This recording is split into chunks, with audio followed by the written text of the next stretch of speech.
All right, we're supposed to say things. Hi, y'all, guys, gals, and non-binary pals.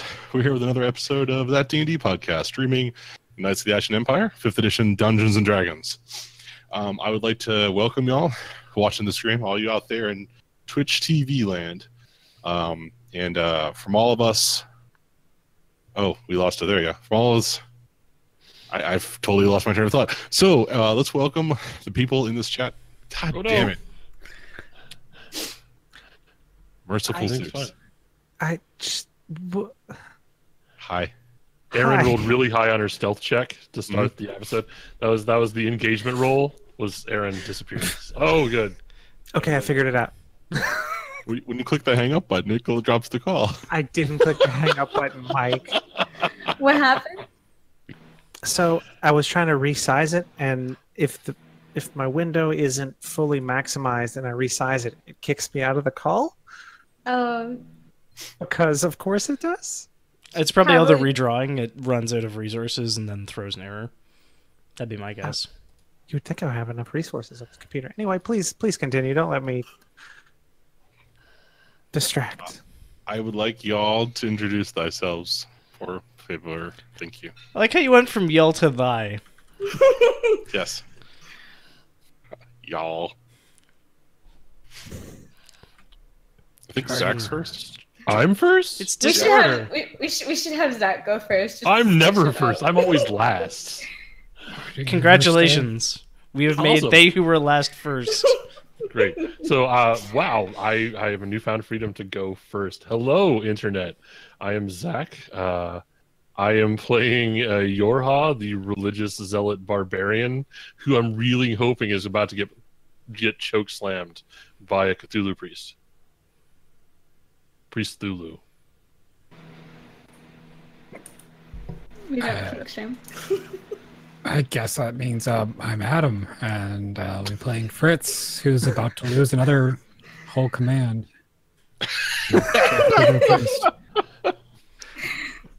And then cast Expeditious Retreat on himself. Bounce, yeah. Yeah.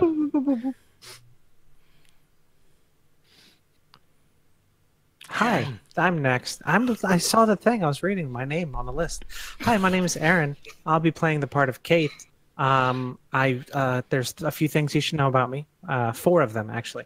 1, I am the heart of the party. 2, I'm the moral center of the party. 3, I'm bad at counting.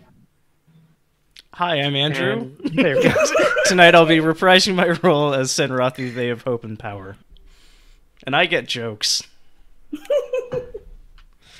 Hi, I'm Jordan. Tonight I will be playing Vashla Stormforge, Eldritch Knight, Dwarven Princess Widow, and bodyguard to Senrathi. I'm really hoping for Vashla to be the sole survivor, and then she goes on to be a general for some reason. And then we have, like, Princess Vashla, who is now General Vashla. No. So it like mirrors, because I was a general of some sort, and then sole survivor again because all my men dies. Yeah, you've only lost everyone around you twice, if that happened. Yeah, It's gonna be great. I have experience. All right. Last week we left off with the battle in a church. Many people were, or many people, what do you call them, Rot Knights. We actually had like a fancy name for them, but I guess it's not that important because they're all dead now. They lie dead at your feet. They're twisted lobstrosity forms, cracked, perhaps steaming slightly as the fell vapors inside of them that animated their weird fungus-like flesh seeps out. Yeah, Okay. it's like, yeah.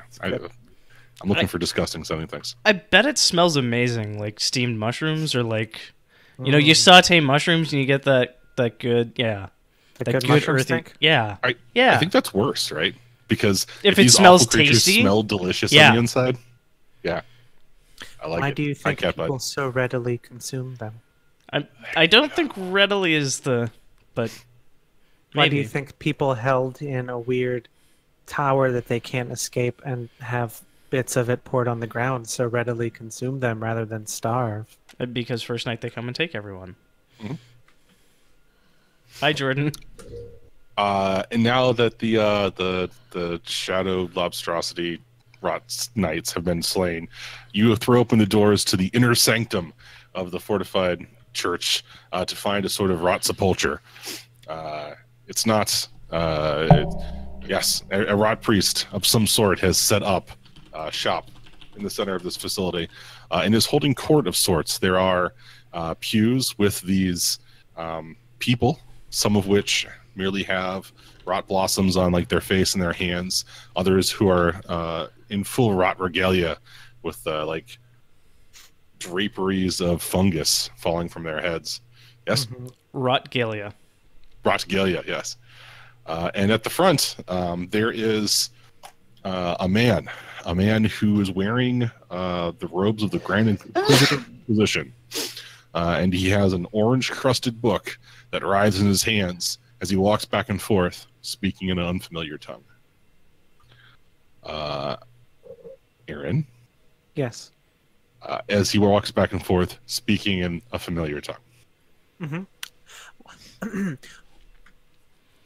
Yeah, fear not the rot, for it will join us all. It comes together and creates a great harmony between us, and only in this way will we are able to survive when the great power comes to destroy us all. Okay. I have a 3-part thing I would like to do. Mhm. 4-part. I'm going to look at the group and say nope, and then I'm going to shoot it in the head after Hunter's marking it, and then also attack the book, since the book is writhing and therefore alive. And you're still bad at counting?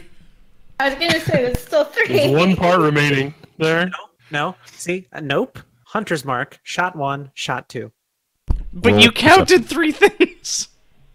You had a finger remaining on your hand. I'm a bird! That is bird racist. 17. No?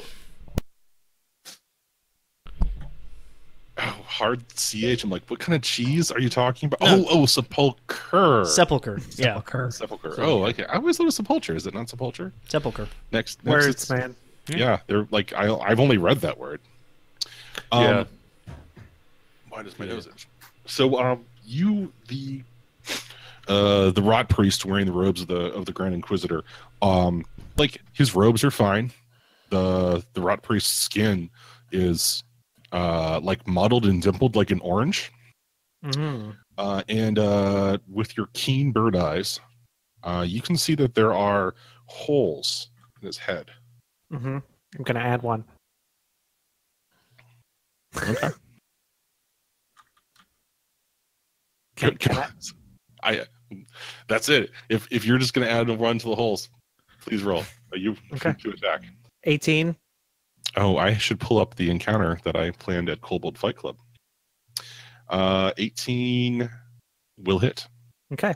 So he takes 4 piercing, another 4 from the hunter's mark, and then the book I'm going to shoot, and that's going to be, a 10? Really? Wow, okay. I probably don't hit the... What's the book's AC? So you hit him for 8. Mm-hmm. The book's AC, let's see, it's being held as a possession. So we're going to go for like... Mike, I have an idea, and the party might dislike me for it. Do it. It's a shield. Interesting. Wow, I like it. I might steal that book. Yeah. The writhing rot. Ah. Yeah. But like Jody's lantern. Words. No, suddenly she's it's okay if it's helping us. Suddenly, after all of the shit you've given me. Suddenly Vashla is down with the sickness. Yeah. It's a full circle thing though, right? Because the last have- time Yeah, she we have walked no idea how I away from, survived. the last time you walked away from one of these things, the only thing you kept with you was a book, right? Yeah. Yeah, I like it. No, but I was just being a prick. Keith, the arrow does not hit the book. Yeah, it's fair. It's deflected away from the book. Like it's gonna hit the book, and then something pushes it aside. Okay. Hey, the book's weird. Okay, my turn's done. Okay. 5 things. Quick question: do I still have a splitting headache due to being like magic suppressed? You are in, like, have you ever run back and forth between like a normal pool and like a hot tub on kind of Yes. a cool night where it's like, oh my god, it's hot, but it's like too hot, and then you're back to the cold water? In winter. It's actually like a thing that I did as a kid a bunch. Oh, cool. It's like So it's like that. Okay. Because it's like, this thing is awful and terrible, and it's got this buzzing that make your teeth feel like they're going to fall out of your face, but also there's like a cool breeze coming from the portal.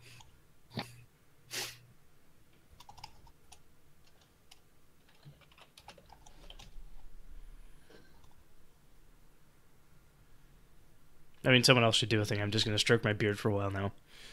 If you would like to continue the combativeness, so we speak, you could roll initiative. If not, you can just keep going. Like, to do a thing's all right.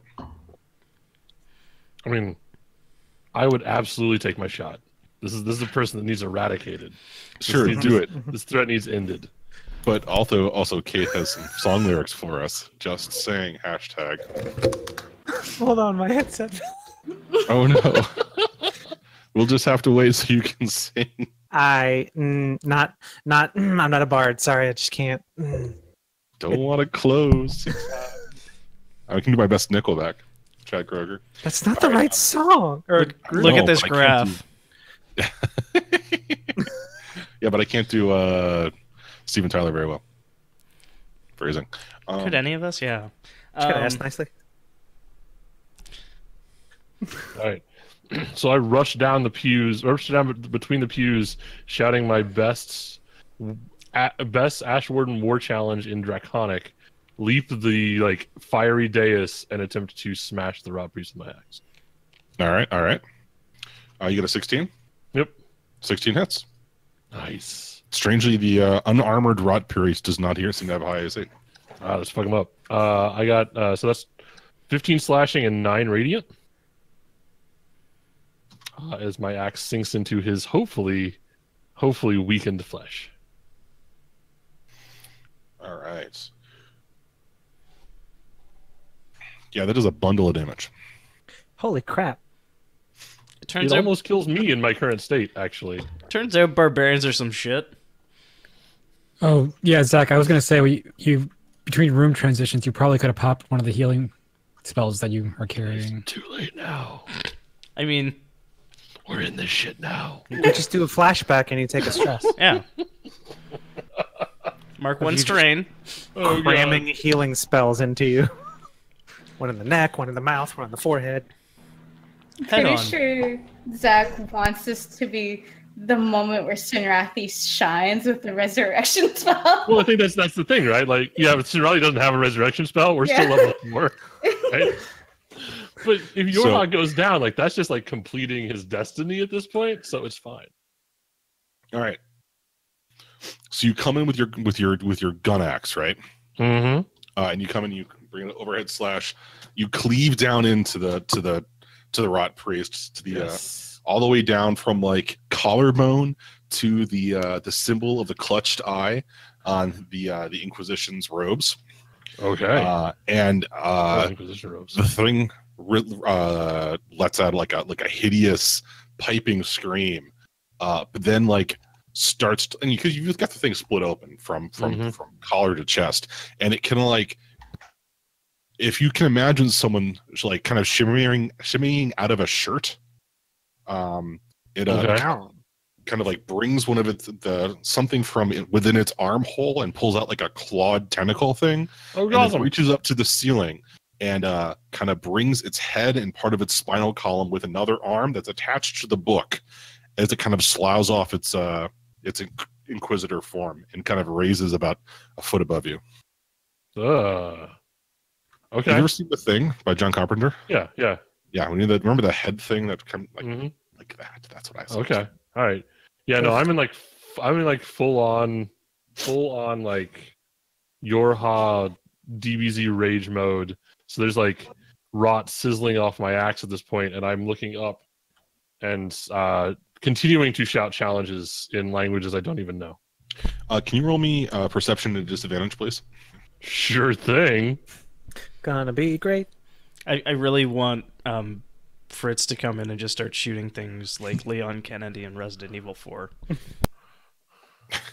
And then also like Leon Kennedy, Resident Evil 4, throw Yorha over his shoulder and get out with the president's daughter. Yeah, exactly. That would be amazing. That game was phenomenal, although I'm not sure. The difficulty scaling it did invisibly in the background is Would your head be like halfway into the bag of holding?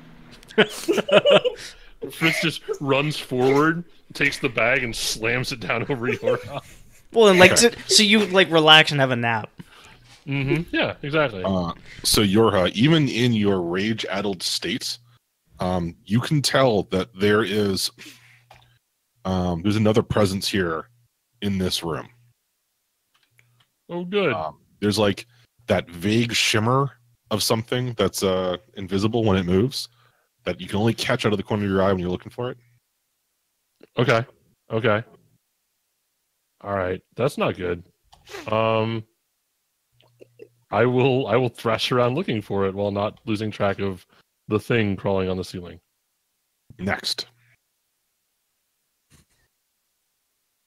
Let's see, we had Keith, we had Fritz, do a thing.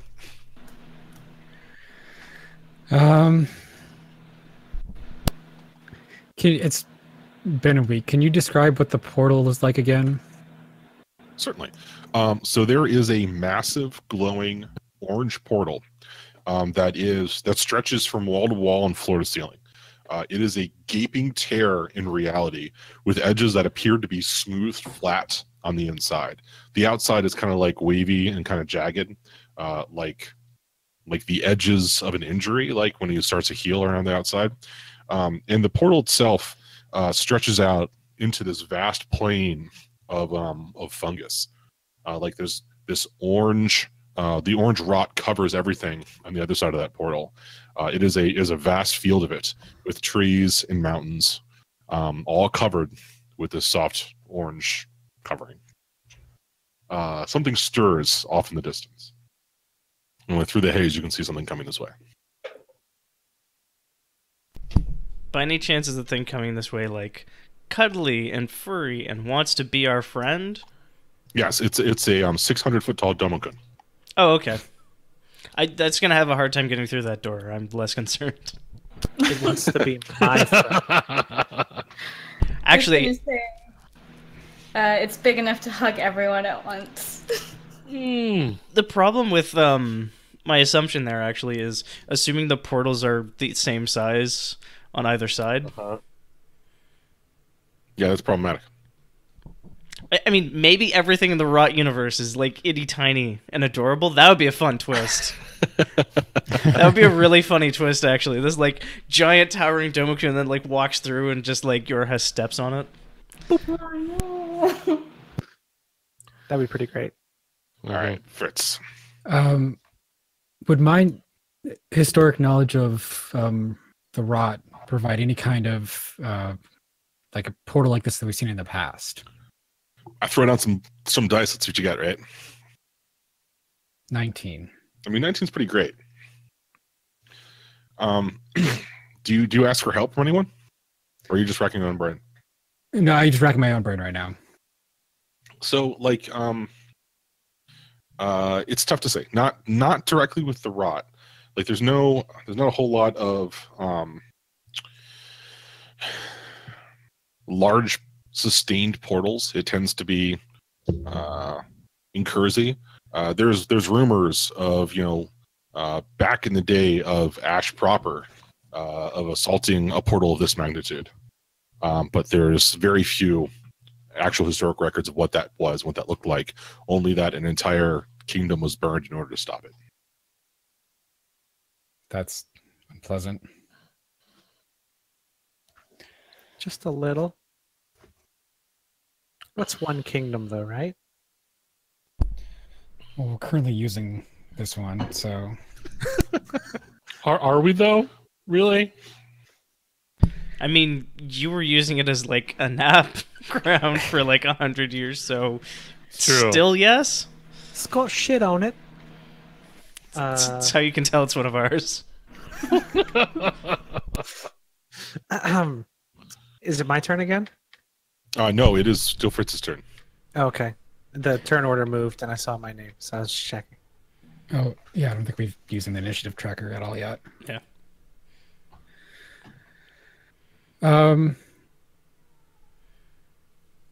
I want to try finding a weak point to this portal, but I don't know if there's any other options in my... Let's see.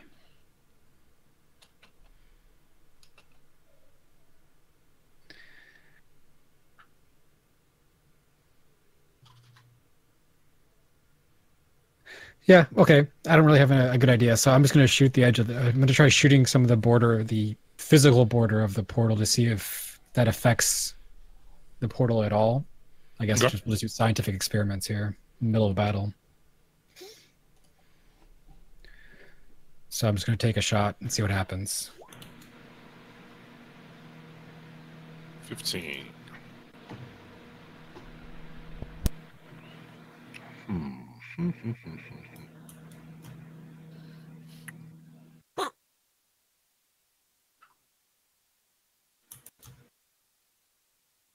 What's that? Were you waving? No, I was patting Erin because she hiccuped. Oh, gotcha. So your shot collides with the edge, like it stops like an inch before the actual physical edge of the portal. It collides with something that screams, and there's like a splatter of green blood on the ground. Oops. Okay. I mean, portals usually don't scream and splat green blood, so that's kind of strange. Are you sure? Yeah, pretty sure. I haven't seen... If there's anything green I know about portals. if there's anything I know about portals, it's just all the blood. So much of the blood. Doorways, windows. As long as Yorha isn't throwing his blood at the portal, it usually isn't that much blood. Oh. Yeah, that might be misremembered. Sorry. Also, I'm fairly sure Yorha's blood is not green. It might be a little oranger than normal, but not green. There was that one very short resurrection. Mess up one word of the resurrection spell, you get green blood. That's why actually the diamonds are just like the QA process. They're the canary in the coal mine, so to speak. Did you see that for some reason, like, there's a bunch of lizards that keep evolving toxic green blood and science can't figure out why the fuck it keeps happening? That's of interest to me. I have to see if I can find the article later. Sorry. That is a campaign hook if I've ever heard one. Yeah. But first, Sinrathi. So there's a bunch of not yet turned, and then there's one chump, two chumps without name tags that I'm guessing have turned. But the not yet turned people. Which chunks don't have name tags? I can't see the bee thing, and I can't see the badger, I'm guessing. I don't know what their name tags are. Dedicated to Heron. Lovely. And newly rotten. Okay. So there's 3 not yet turns. And I want to see if I can, like, inspire them to murder the person next to them, or inspire them to get the fuck out of Dodge. Gotcha. And so I think I'm going to give, like, a very fire and brimstone stirring speech about how we must not let, like, we cannot let ourselves be tempted by the easy answers, and, like, it's works, not faith, and it's, like, we have to have hope, but hope means nothing if we aren't willing to work for it. And sometimes that means reaching across from you and slitting the throat of the dumb sumbitch who what surrendered themselves to the rot. It's not self-sacrifice without a little sacrifice. Well, and I mean, no one ever won a war by dying for their country. They won wars by making other bastards die for theirs. Themselves, yes. Can I assist in some way of being like a hype man, like whistling to turn their attention from Yorha to Sinrathi? Or, I mean, if you have, like, spare weapons you huck at the unturned people or something. Maybe. I love the You image of simply you. raise up your book, right? Ooh. My book's better than his book. Yeah. Mine has pictures. Less writhing. Yeah. I just want the mental image of Vashta, like, just flaving in the background, like Boy, what's I, up? I Yo! know what Vashla yells, actually. She holds up her book and yells, "More writing, less writhing." So Son of God suck. Try a northern god. so is this religiosity or intimidation-y? I mean, I'm happy to roll either. I'm probably going more religion, especially if the book is helping. I'll push that button. yeah. That's a crit. Wow. Ooh. Yeah, I mean, Nice. if you know, yeah. If you go by the standard numbering system, then sure, I guess. If you use numbers, sure. And results that are explicitly called out in the book. I like how Aaron has gone from anti-horses to anti-numbers. Listen, 1, numbers are cruel and used for trickery. 2, They may be. The common thread here though is Roy Rogers and Trigger. At some point, Kate ran into a horse that can count, and it was a But that horse didn't count on my. Oh, boo. Okay. I have added not yet turned as a group of characters on the initiative tracker. As they I don't want to say the rot clears from their eyes because that's kind of a disturbing. As they wipe the rot away, so to speak, from their eyes. Yeah. I also, Yorha, you said you were a little hecked up. little bit. If I gave you anywhere from 5 to 8 hit points as a bonus action, would you appreciate that? That would probably be very helpful, actually. Yes. Cool. Did you say would you appreciate that? Yes. I don't get it. So I'm gonna offer a healing word in the middle of that prayer in which I hype everybody up, which is a bonus action, and you heal the minimum. You heal 5 hit points. Yay! 5 is better than not 5. So, thank you. All right. Now I'm done. Vashla. Do I still have that healing injector from Fritz? Let's say yes. Okay. That sounds Okay. awesome. Yes. I think I'll go save Yorha if he still needs saving. Do you? How healthy are you? I currently have 34 hit points, Oh, and I'm I thought taking you- half damage from everything, and Okay. am a badass. So And are grumpy. Andrew, I think you're muted. Correct. You're fighting a magician who don't care that you take half damage from physical sources. I imagine. That's true. That's true. We're gonna find out how that goes. Fucking wizards. I don't know how much the injector heals for. It's what, 8? I think Or- it's Yeah. cure wounds, so it's 8 plus like int mod D8 or plus something. 3. so 8 plus int. D8 plus 3. Oh. D8 plus Okay. 3. Okay. I'm gonna just do that for my main action. Okay. 9. Nicely done. All right, and Like, place yourself where you are. Okay. Whoa. I was gonna say, are you like hurling it across the room, like priming the needle and then just like chucking it? I somehow stuff it into my cannon gun. Is I'm imagining the thing that you're currently standing on is like a raised dais with a brazier on the top. Is that correct? Yes. Okay. Is Vashla firewalking? With me. Is this an act of faith on Vashla's part here? Thank you, Aaron. Mm-hmm.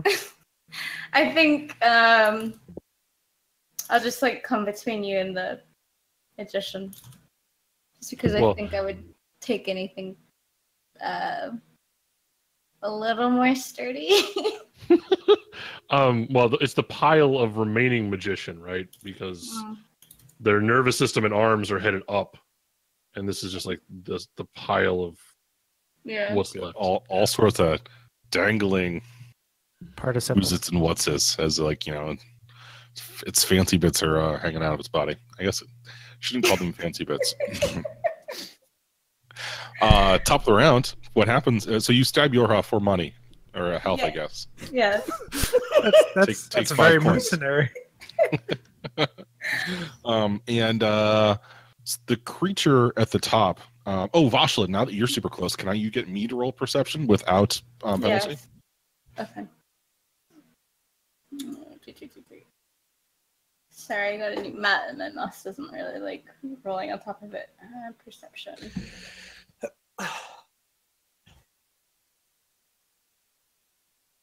Holy crapples! It's 23, but you know, I don't have advantage. Yeah, Correct. At 1 point, that's gonna make all the difference. So there is, as you get closer, we haven't talked much religiosity with you, No. but you are getting this close to the portal. It's as if you feel like Norse god sort of things, like Odin, right? Yeah. Right. Yeah. Right. It's like you can hear like thunder on the other side of the portal, and there's a brief moment when there's like a blast of cool wind that pushes from your eyes a veil, like a gauzy veil sort of thing that pushes aside, and you can see the true state of this room, of what's going on inside of it. And there's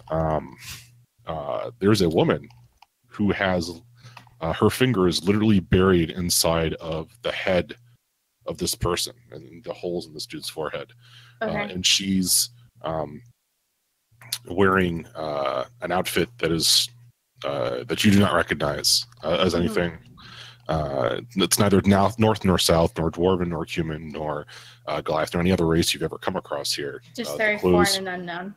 Yes. The pants are made of some sort of blue material. And hi, Aaron.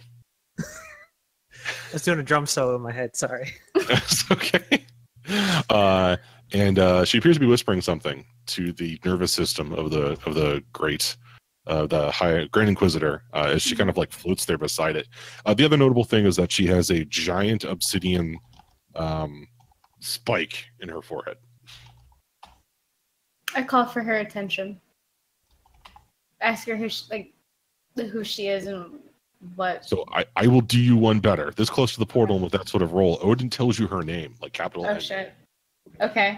And you call out to get the attention of the fallen lady. Asking her what she's doing here. I guess just generally why. Why is any of this happening? So she says a word in deep speech. And you know it's deep speech because it's totally unfamiliar to you. But again, this close to the portal and with the fancy roll, go ahead and try. Or you can have she says a word in deep speech. Keith, you hear someone across the room next to Vasha say help. In what language do they In deep say? speech. Oh. And then is it my turn? No. Okay. So Because then I would look back and whisper no, and then shoot them in the face.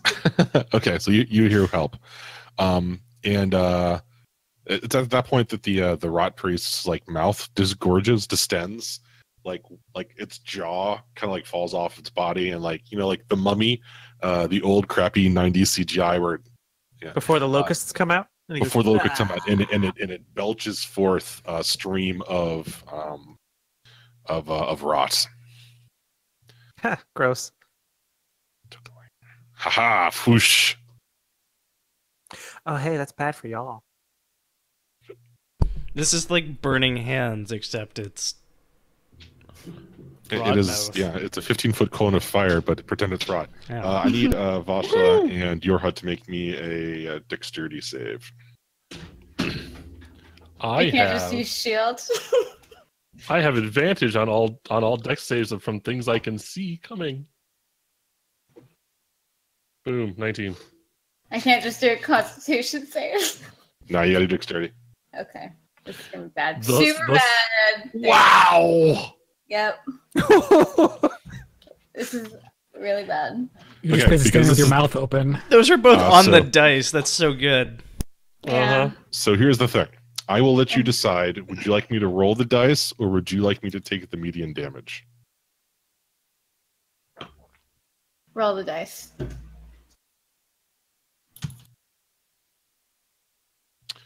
Vasha, you take 18 points of brought damage, Okay. and Yorha, you take 9. It's not gonna worse. You actually went out on taking that roll. That was below the expectation value. Yeah. I figured I can't be the only one who goes poorly. The good news. It's The always good- real dangerous when I roll dice. My favorite thing about what just happened is 9 is exactly the number of hit points that I just got back from Vashla rushing forward to save me. You're welcome. Yes. Net hit points saved in that maneuver, -18. Yes, I'm the best roller. Yeah. That is, we're going to take it to the top of the round. So, Keith, it is now your turn. Okay.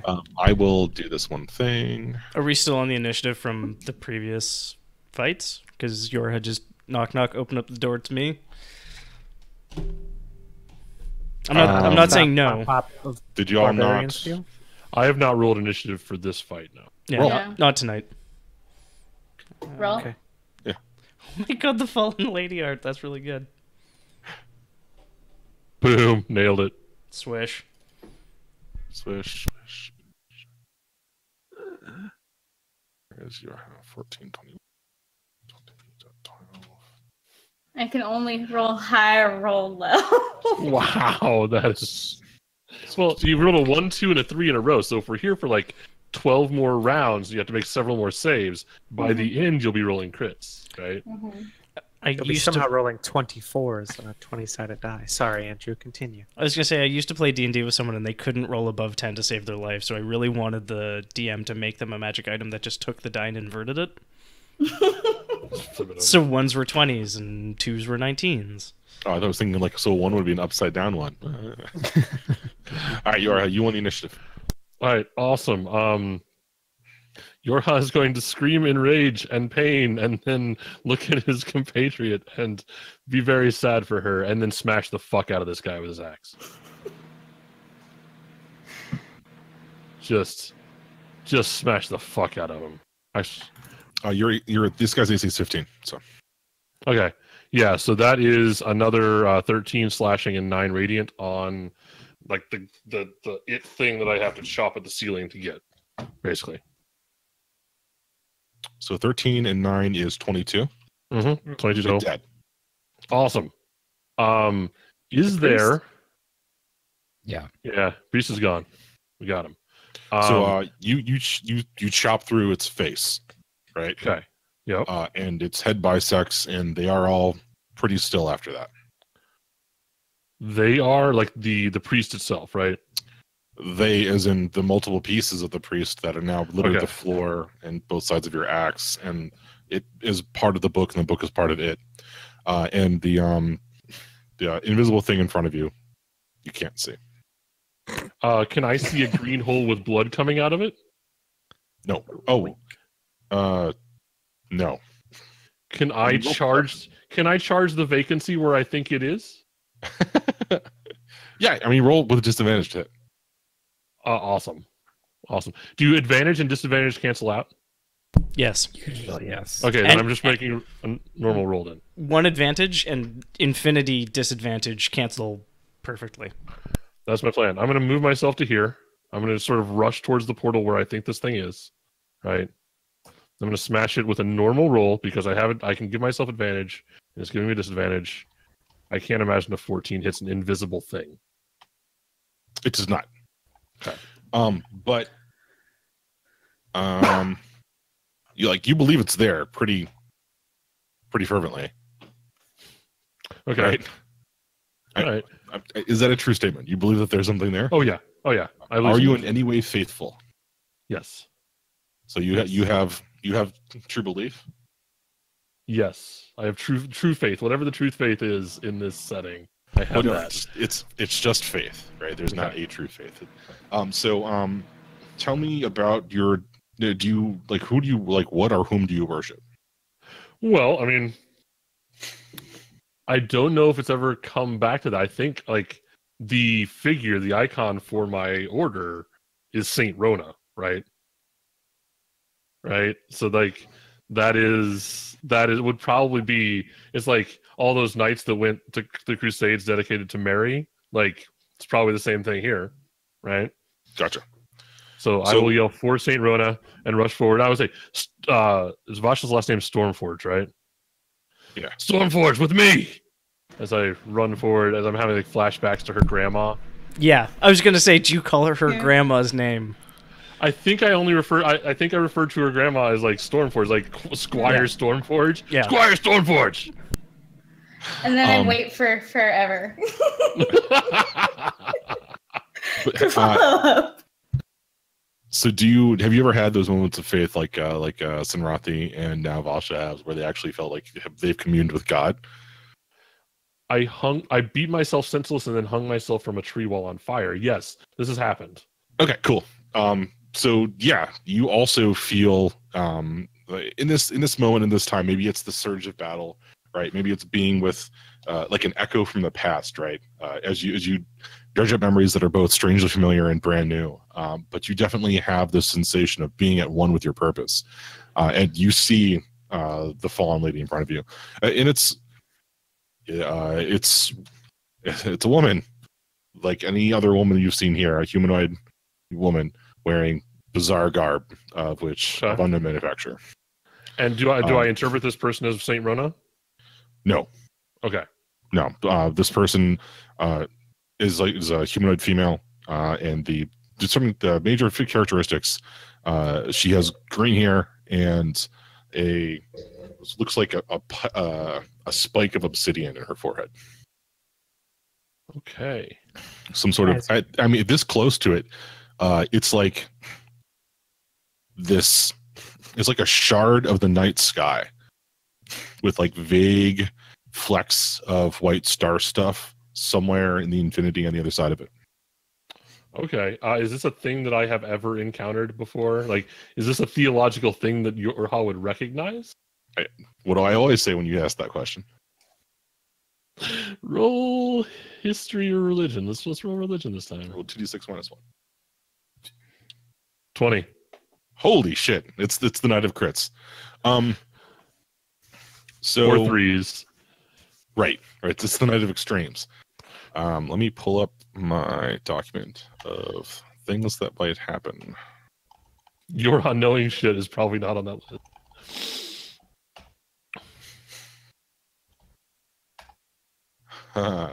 So,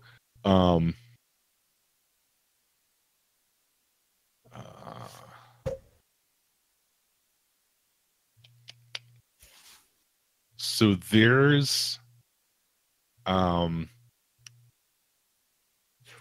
you were very young, like your first cycle, this dredges up a memory from something, in like before you were bound to the tree, so to speak. Okay. There was the legend, like the tale that children used to, or parents used to tell their children to inspire them to do greatness, to inspire to do great things, about a group of people blessed with great responsibility, who went charging into the darkness in order to save their world from a fate from beyond the stars. Okay. And that story is brought back to your mind when you look upon this thing. Okay. Okay. Like I would be seeing her as one of the people who went. No, And- you'd be seeing this concept of this Oh. antagonist. She's This Galactus. The thing in her forehead is Nemesis. Oh. Okay. Yeah, that explains why I couldn't hit her with my axe then. Those immediately near me and probably everyone in the room, because in my head Yorha's super loud. the would start hearing cursing in like 4 or 5 different languages, like starting in one language and then ending in another language, and then like a bunch of crazy somethings about space gods and ill tidings and destroy it. We must destroy it now. As Yorha, like in his surprise to see this thing, flails and misses and slams his axe into the stone floor, sending up shards as it looks on.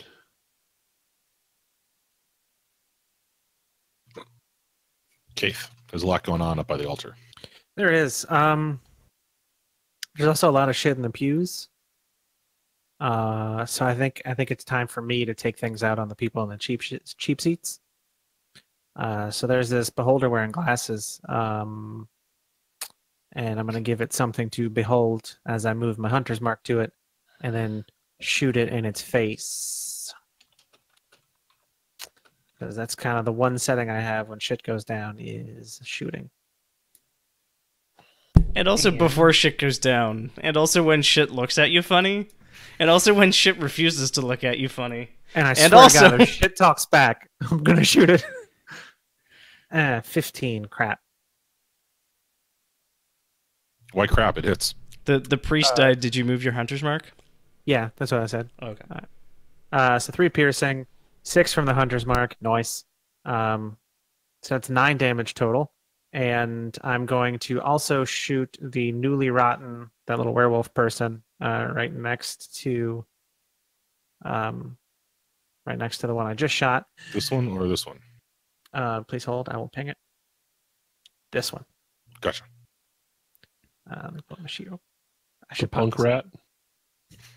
Yes. So another shot. Blam. 23. 8 damage. Malls haven't been invented yet, so they have to be a church rat. Damn it. 23 hits. I would surely hope so.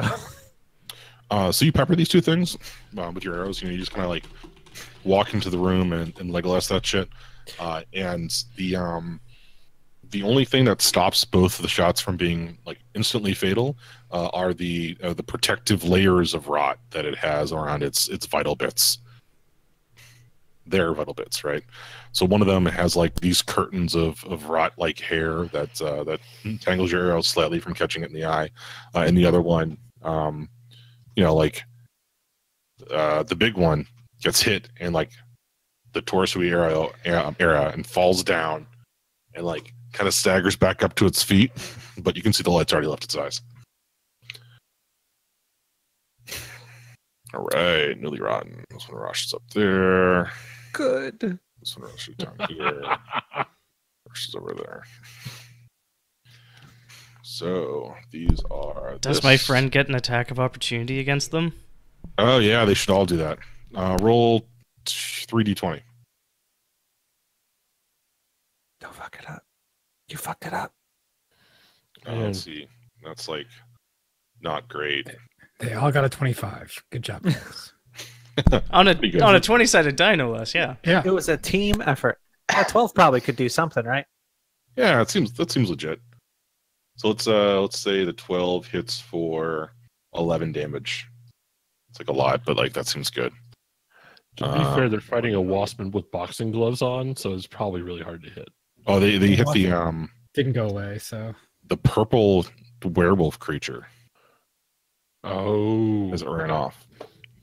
And like so that newly rotten creature gets torn up by the 2 not yet turned next to it as they just kind of like they grab it and they kind of like hold it down, tear it back as it rushes away, and like peel off a layer of rot and flesh and skin and like pus or something pours out of it.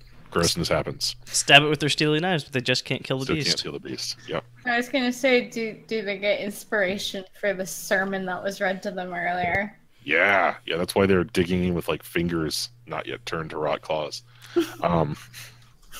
Not yet. Wait. Roll. Oh, come on, show me the Yes. Okay. 1d20 plus 5. This is for Sinrathi, Fritz, and Vashla. I am struck. Thunderstruck. Okay. Are the last ones for me? Yes. Yeah. I used my very last spell slot for shield. It misses by 1. Sinrathi, this newly rotten punk were-rat creature tags you for 5 with like a club made from the leg of the pew.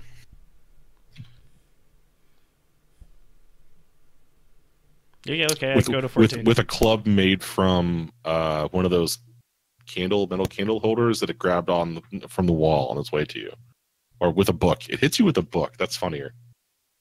No, it throws a book at me. Oh, that's best. Nice. Best. I look forward to immolating it and its children. Sinrathi, you get a chance. Neat. So I have this thing that's called Twin Spell, which means that I can cast a single target spell at 2 different targets. So I'm going to do that thing, and I'm going to whack the rat in front of me with a guiding bolt. And then if I can see the fallen lady, I would like to do same to her. Okay. Yes. Neat. Let's watch me fuck up some rolls. So first one, 18.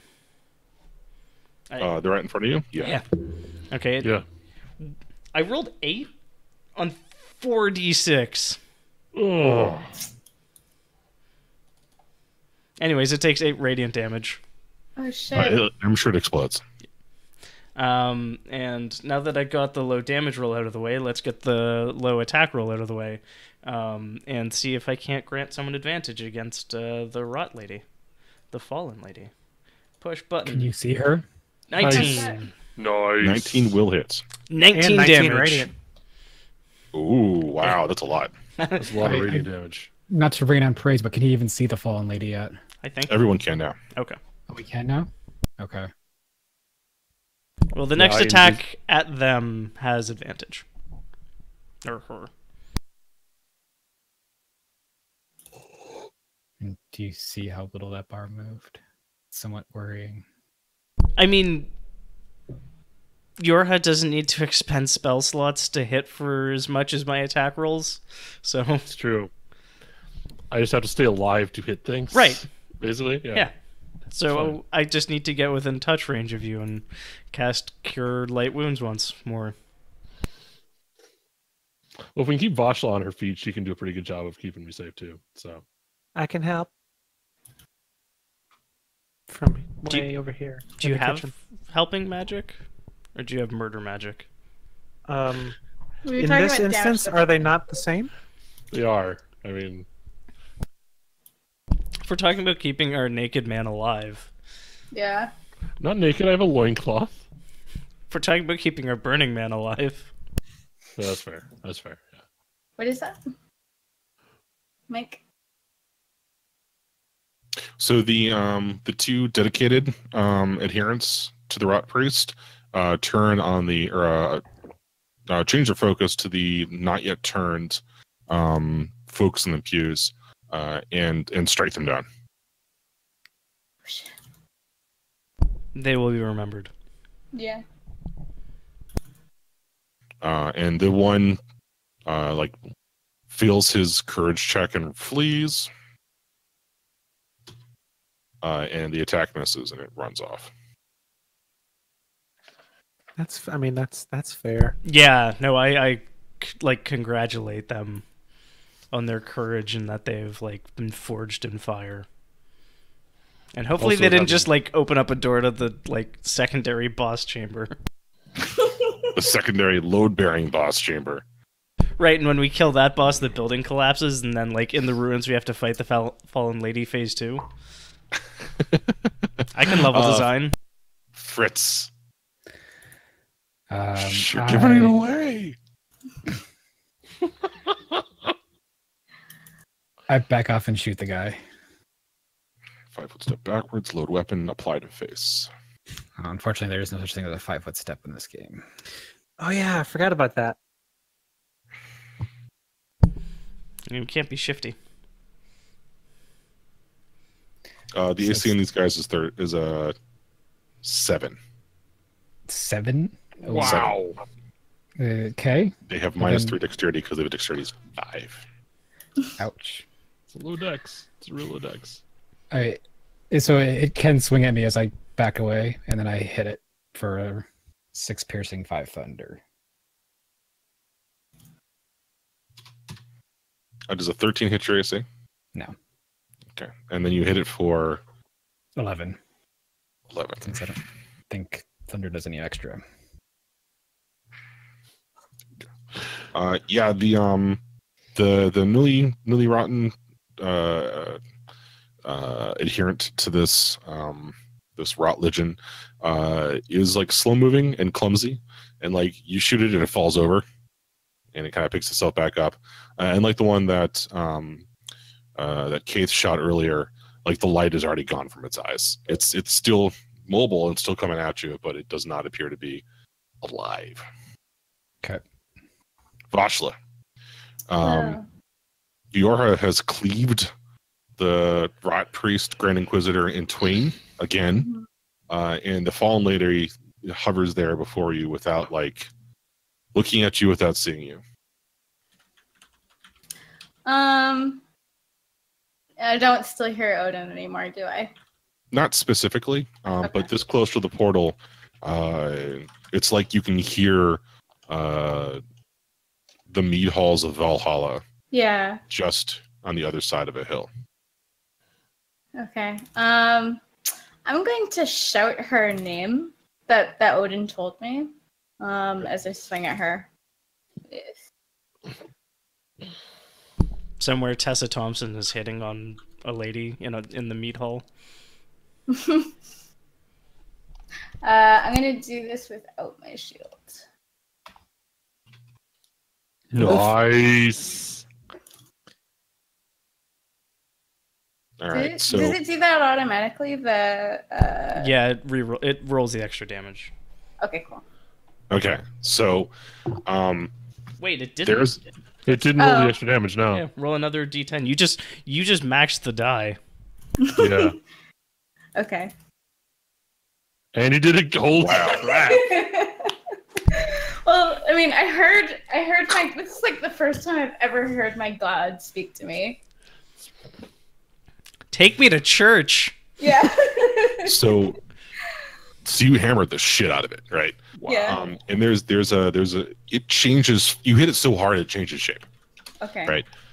So the fallen lady changes from this odd creed-haired floating lady to like her hair is white blonde now, and she's wearing this green dress in like a floral pattern sort of thing. She's still got this spike of the night sky in her forehead, but like the look on her face changes. She's no longer not looking at you or at anyone here, but there's like a brief moment of clarity in her eyes, and she says to you, she like grabs you by the shoulder, she like falls to the ground, right, and like rushes over to you and grabs you, and says,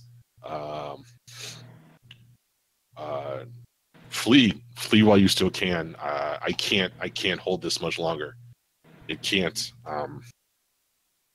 You can't be exposed. You have to get out.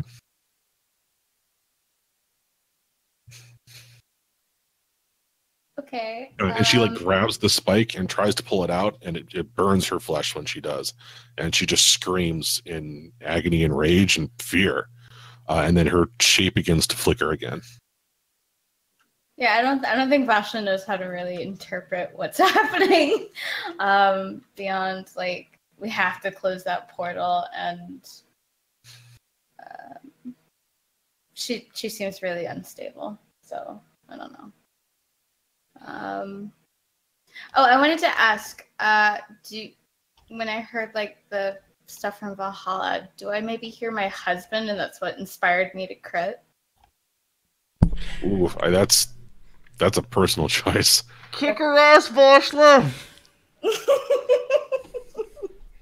Make her head look different. Go for the eyes, boo. Ask. I mean, if it's possible, like that it's actually Valhalla and not like or even if it is a mirage, I would totally like to hear something about my men to inspire me for the hit. But So yeah, you hear like the old songs they used to sing, like the marching songs. Sort of things. Yeah. I only know sea shanties right now, so I won't sing those. But yeah. Or like people playing at a game they used to play on nights off. Yeah. Like Valhalla. Oh jeez. Nice. Okay. Yeah. I'm just probably gonna stare back at her in puzzlement. As she grabs me and push her off. Okay. She collapses to the ground and just screams up in fury at the sky. Yorha. Okay. What would Yorha make of that? What would Yorha make of that? Well, so he was reminded of that story, right? About them saving. This is Nemesis in her forehead. That's just a word I like, but yeah. Okay. It's a good word. I think what would probably happen, and this is Yorha will grab her, right? Like wrestle her, pick her up, drop his axe, take the sickle out of his belt, cut himself across the chest like this, and then leap into the portal carrying the bad thing and trying to close it. What do you grab? Her. Okay. I want to pick up the fallen lady. Okay. And return to sender. Yeah, essentially, and then use the blood magic we established in episode 1 to close the portal behind me. I can shoot you a couple times if you want. If you want to hold your action. Go for it. Yeah, just give me some assistance there. So you do the Arnold Schwarzenegger Predator thing and grab the fallen lady and leap into the portal. Yeah. So I pick her up and I like salute Vashla in like the old school way that she's probably never actually seen, right? Because Yorha's being like weirdly serious right now. And then I will take the sickle. Like, I got her over one shoulder. Yes, Sonelli? Mm-hmm. He's focusing. Oh, you're messing with your camera? Stupid autofocusing camera, sorry. All right. So, yeah, and then just pull the sickle out of my belt and very, like, ceremoniously, the way that I do, as all this chaos is erupting around me, like, take and cut, like, just like a ribbon of blood across my chest and just sort of take her and then just sort of swan dive into the portal. Okay. So 3 things happen.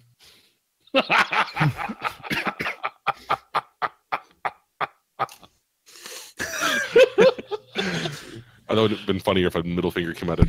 Here, I'll lend you the third one, Aaron. 3 things happen. Yeah. So you have the fallen lady is light as a feather when you pick her up. Right? Okay. When you leap into the portal, there's no resistance. Okay. Right. You leap through it, and you are on the other side, and you find the portal like 5 feet up in the air. Okay. Over this rot sea. Great. Okay. And the spike of Nemesis in her head is like cannot pass through the portal. Okay. It stops at the portal gates and pulls you back slightly. Like tries to pull you back through the portal. So did she come through the portal with me? All of her that you're holding on to, except for her forehead, is able to pass through the portal. So she's kind of like tethering both of them there by her head stump. So like, yeah, Yes, like and holding onto her. starts pulling you back in. I can shoot it. Just Blood- when you think you got out, they pull you back in. Yeah, I mean, You're- I think at this point I am hanging. Hang on. You're not done. Right? Okay, great. Bring it. So you are hanging there over this orange sea, the sea of rot, and a thing, as your blood drips down to the rod, and it kind of like it does that thing where it turns white and like immediately turns to ash here and starts pulling away, and there's a thing that you've uncovered. Great. Statue of Liberty. And it's this head of a massive foul creature kind of like pushes its way up out of the sea of rot below you. Great. Cool, we're Cloverfield now. Yeah. Nice. I was thinking more Sarlacc. I was about to get Sarlacc. I'm just hoping we get that Netflix money. That was a good movie. Yeah. So I think I have to be out of actions. Like I did a lot of stuff. So I'm just like sitting there holding on to this person, bouncing, basically trying to get them through the portal. Have Have you seen FLCL? Down there. What? Have you seen FLCL, Fully Cooley? It's an anime. I don't think so, no. Okay. The kid with the horn thing. The thing that said, he flies around with this god in his forehead, and he's like vestigial appendage of it. It's really funny. I don't have a better way of describing it to you than that. Diablo won the Soulstone. Yes. Thank you for getting that's the cultural reference. Okay. Excellent. Keith, Yorha has leapt through the portal and is dangling by the fallen lady's head. Yorha, do you communicate anything back about like shoot this or? I feel like my intentions should be fairly clear. Yeah. I also feel like all of your characters are totally within their rights to question everything that I do ever. So it could be you all think I'm crazy and stupid and damning the world. Really, it's up to Keith. I feel like Keith's motivation, like Keith's instinct, is to shoot things, right? I just want to point out that Zach said the words in the order, really it's up to Keith, and none of us recoiled. This seems like Kate's wheelhouse. Okay.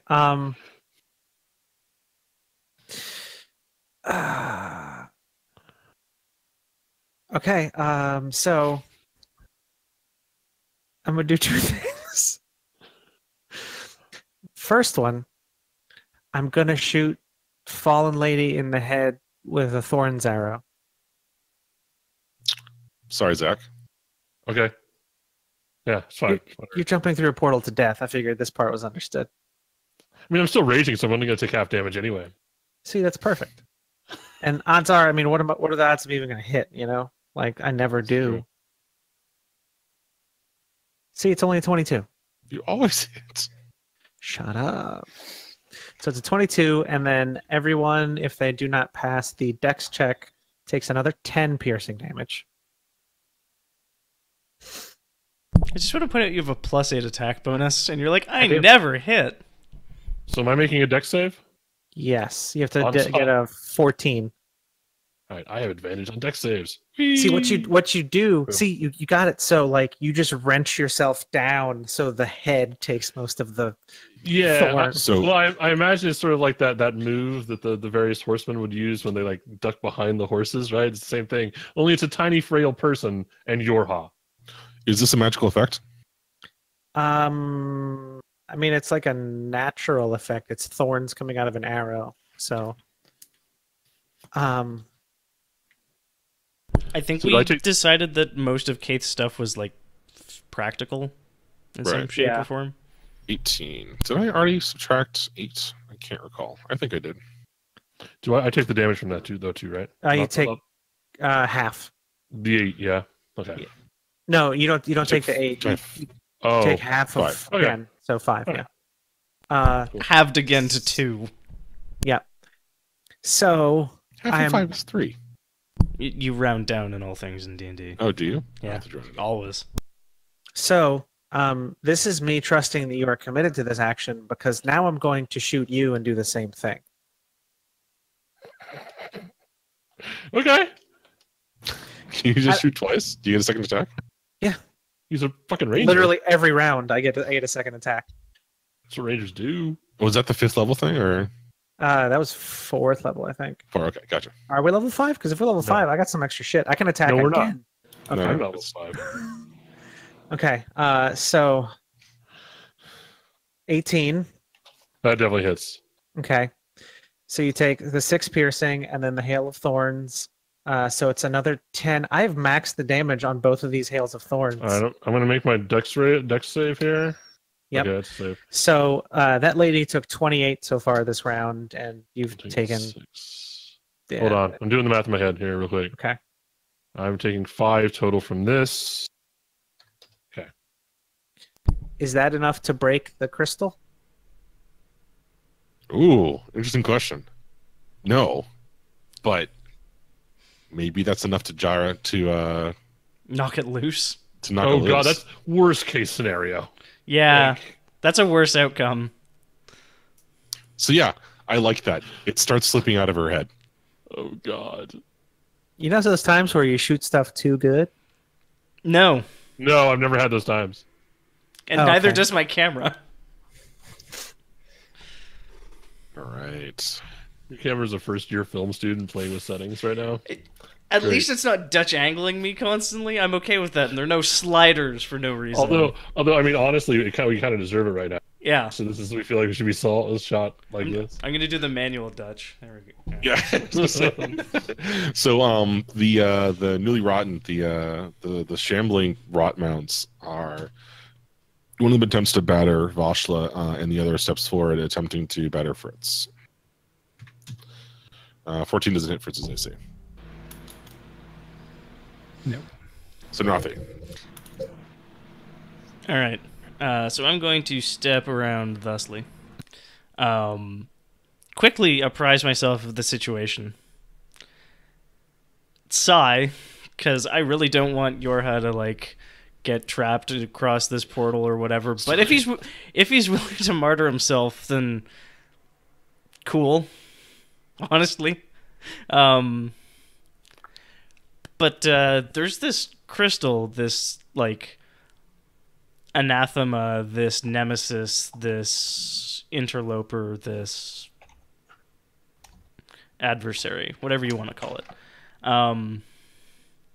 I would like to strike it, the crystal specifically, with a sacred flame. Or actually, fuck it, let's go guiding bolt. Because I don't... I would really hate it if this crystal made a dex save against me. And B, in the case that I miss and this guiding bolt just goes sailing off into, like, Rotlandia, then in, 20,000 years it's going to strike something. And that'll be really funny when I just level up on my deathbed. It's gonna be all ow. So yeah, I will push button. Boop. Oh, Nice. nice. Yeah. Also Nice. across like 8d6, I came up with 21, so Not awesome. not great. It did 4d6 again. Give us the crit damage. Yeah, the crit is the second Oh. number. Dang it, I thought it would show both of them at once. Vashla, I need this equivalent of a reflex save. The equivalent of whatever dwarves do instead of Athletics. reflex. I'll use athletics if I can. Oh, I'd probably yell So- duck princess, yeah. Yeah. Because I like know this is gonna happen. Yeah. So Cock my head to the side. well, you had the guiding bolt was in no way going to hit you, right? It would Mhm. just go around you if that was the case. But it this shard thing Mhm. is firm. It's no longer firmly attached to the fallen lady, and it and Yorha are rapidly falling in the portal to the other side into the sea of rot and whatever lies beneath the waves. Can I make a reflex save to catch the stone and actually hold it to keep myself from falling? Yes, you can. Can I assist? You're assisting. You rolled Okay. a 20 athletics check, so yeah. Are you gonna like ditch the lady, or are you holding on one-handed? Oh no, fuck the lady. The lady's gone. This is your like climbing the lady and leaping at the stone. Like as she's coming loose, you're like, "Ugh!" Yep. You activate witch time and start climbing up her. Yeah. Yeah. So that's a 16 reflex. It's a good thing you were at advantage. Okay. Vashla, Yes. do you let the fallen lady tumble into the sea of rot below? Yes. Fuck that lady. We're done with her. I'm more interested in my companions because I can't leave any of my friends behind. And besides, don't know her. Ain't seen Yeah. her around. She's brand new. We got other problems right now. Is there any Yeah. way I can get there in time to try to save her? Yeah, of course. Okay, I do that thing. I'll shoot you too. I love the mental image of Sinrathi like baseball sliding in under Yorha to grab the lady. Well, and then like catching an arrow in the ribs. Because Kate's just like moving target. Puff. This is the only way this campaign could have ended. Right here. You should have realized the only thing that Kate can see is movement, and now you're all targets. Yeah. Kate It's is, just imagining.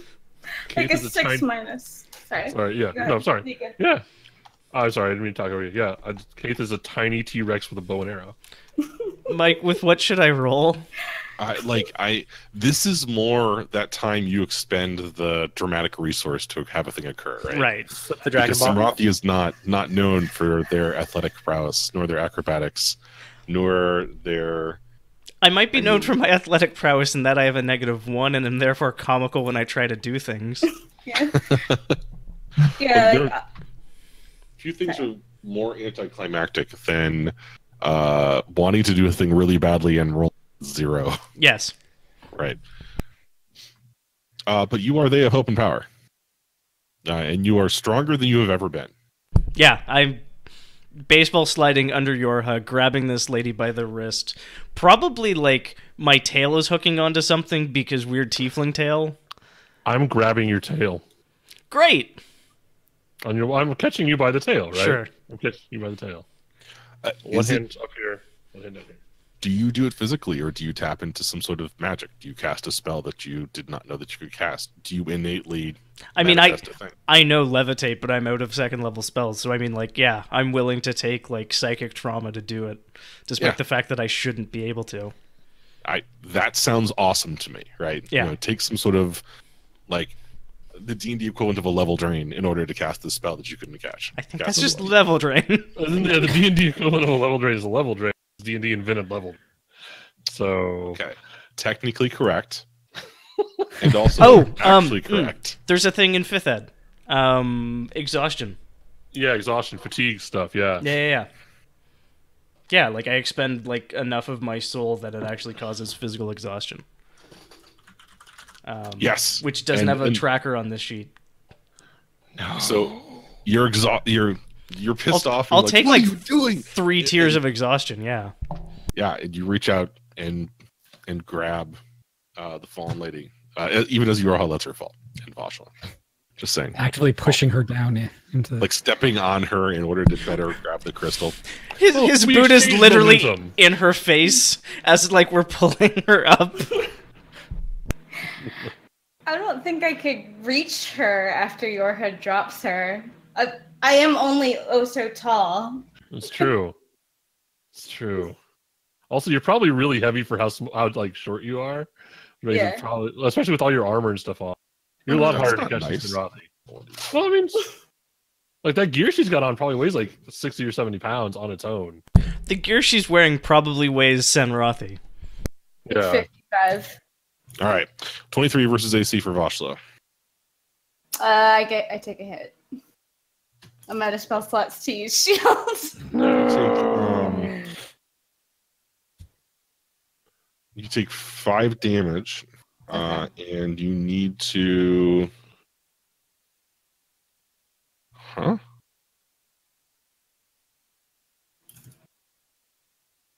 Sorry, this whatever. I'm ignoring that. A 19 on Sinrathi. You got me.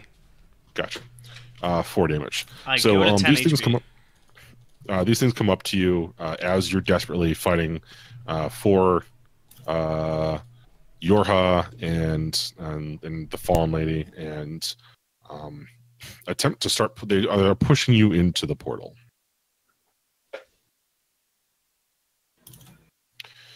Fritz, on your left, you see one of the not yet turned that Sinrathi inspired to rise up against the Rot Priest. Exit from a nearby door, run down the hall, duck into another room, turn around, and come running back down the other way. Okay. But like, doesn't advance any closer than about 20 feet. Fritz, you're up. So I kind of want to make this as cinematic as possible. So it's Well, up you're in the to right you. place. So what I'm going to do, I'm going to shove past the newly rotten to get back into the room.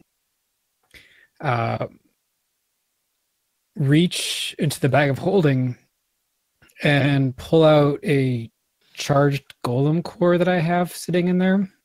Okay, I'm listening. You have my full attention. Huck it with all my strength towards the top of the portal. And this is where I wanted to get cinematic, because I'm sure I could probably do this all in one round if I really wanted to. But I like the image of this power core tumbling end over end.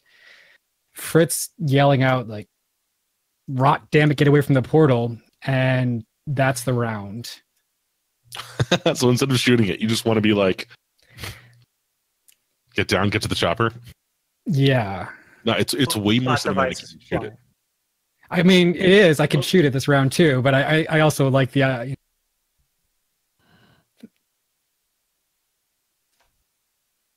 But if I could just shoot it, I could shoot it too.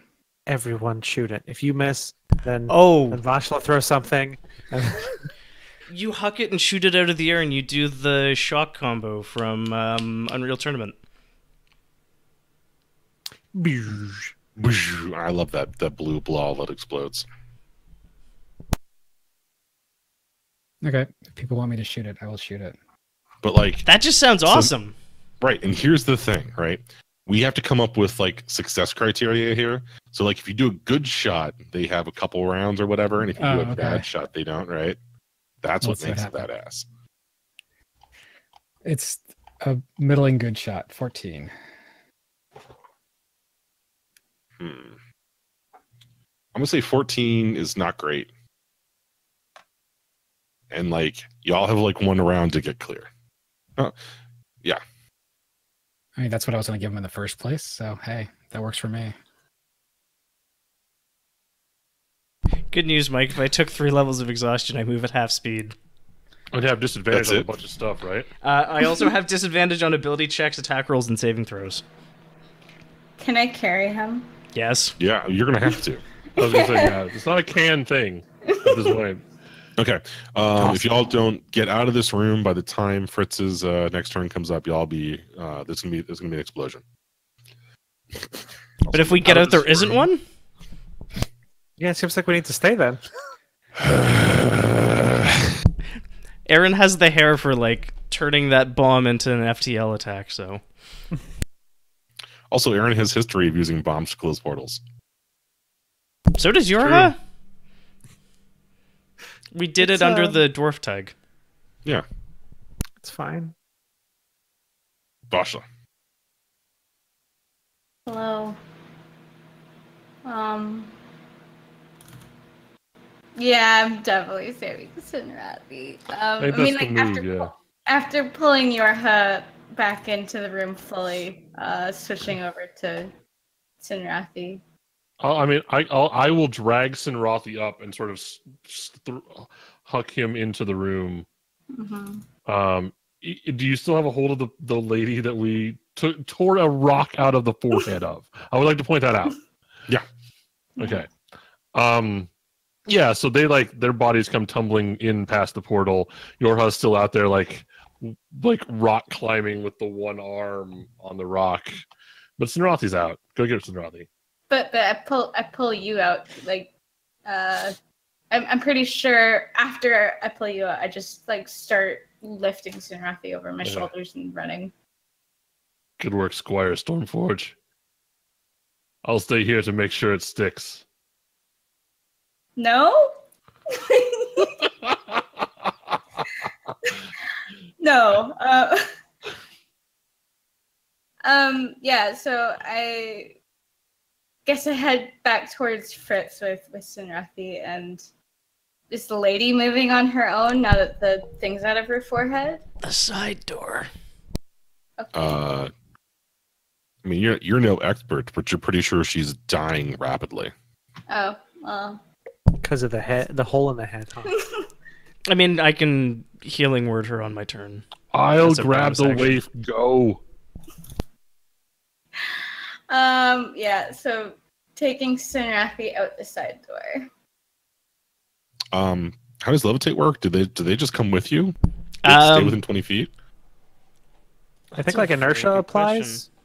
Like you push them and then they That's what I'm thinking. Oh god, I'm picturing like when you're just dragging. Roomba. Rises up to 20 feet. The spell can levitate a target, weighs up to 500 pounds. An unwilling creature that succeeds in a concentration throw is the target can move only by pushing or pulling its a fixed object, which allows it to move as if it were climbing. I can change their altitude. If I am the target, I can move up or down as part of my move. So the short answer is it stays where it is. Yeah. Okay.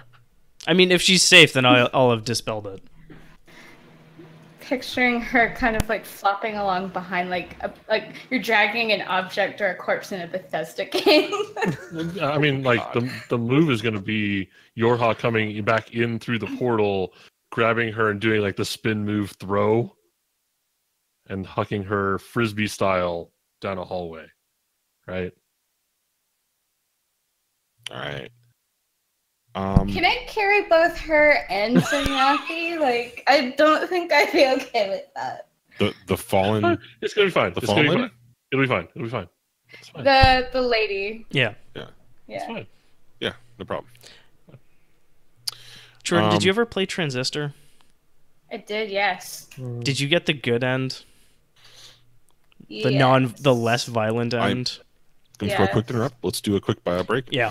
Okay. And then we can Good do.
And we're back. And I'm Right. not muted. Cool. Excellent. So you're saying, Jordan? Oh yeah. It's not necessarily that Vashla doesn't like fully trust your head to carry the lady out safely, but now that it's more reasonable for me to reach her, I'm gonna.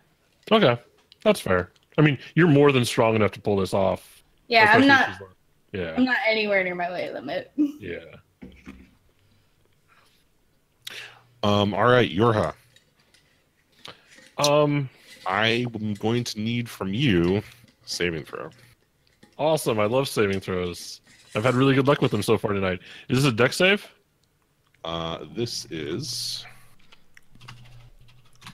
a will save. Oh, good. I'm real good at that one. Actually, if you double moved, you're probably out of the room. So please give me a wisdom saving throw. Boom. Once per encounter, I get to re-roll. That would be a good. Now is a good time for that. Do you want to reroll a 10, though? Yes, I do. Okay. So for a moment, everything around you fades away, and it is just you and the shard in your hand. Okay. And there is the vision of everyone who has held the shard before you. And the first thing they do when they touch it is shove it into their forehead. Well, so far, I have not done that. So, go team. Okay. I don't know what to do with this thing. It is very much alive, or at the very least, it is very much. There is a presence, a cold darkness, in this shard of the sky. And Fritz's explosion already happened outside the portal, right? Like that. Yeah, And this entire thing, this entire room is coming down. Okay. From inside the portal, you can see this massive creature clawing its way up from the rot waves towards you.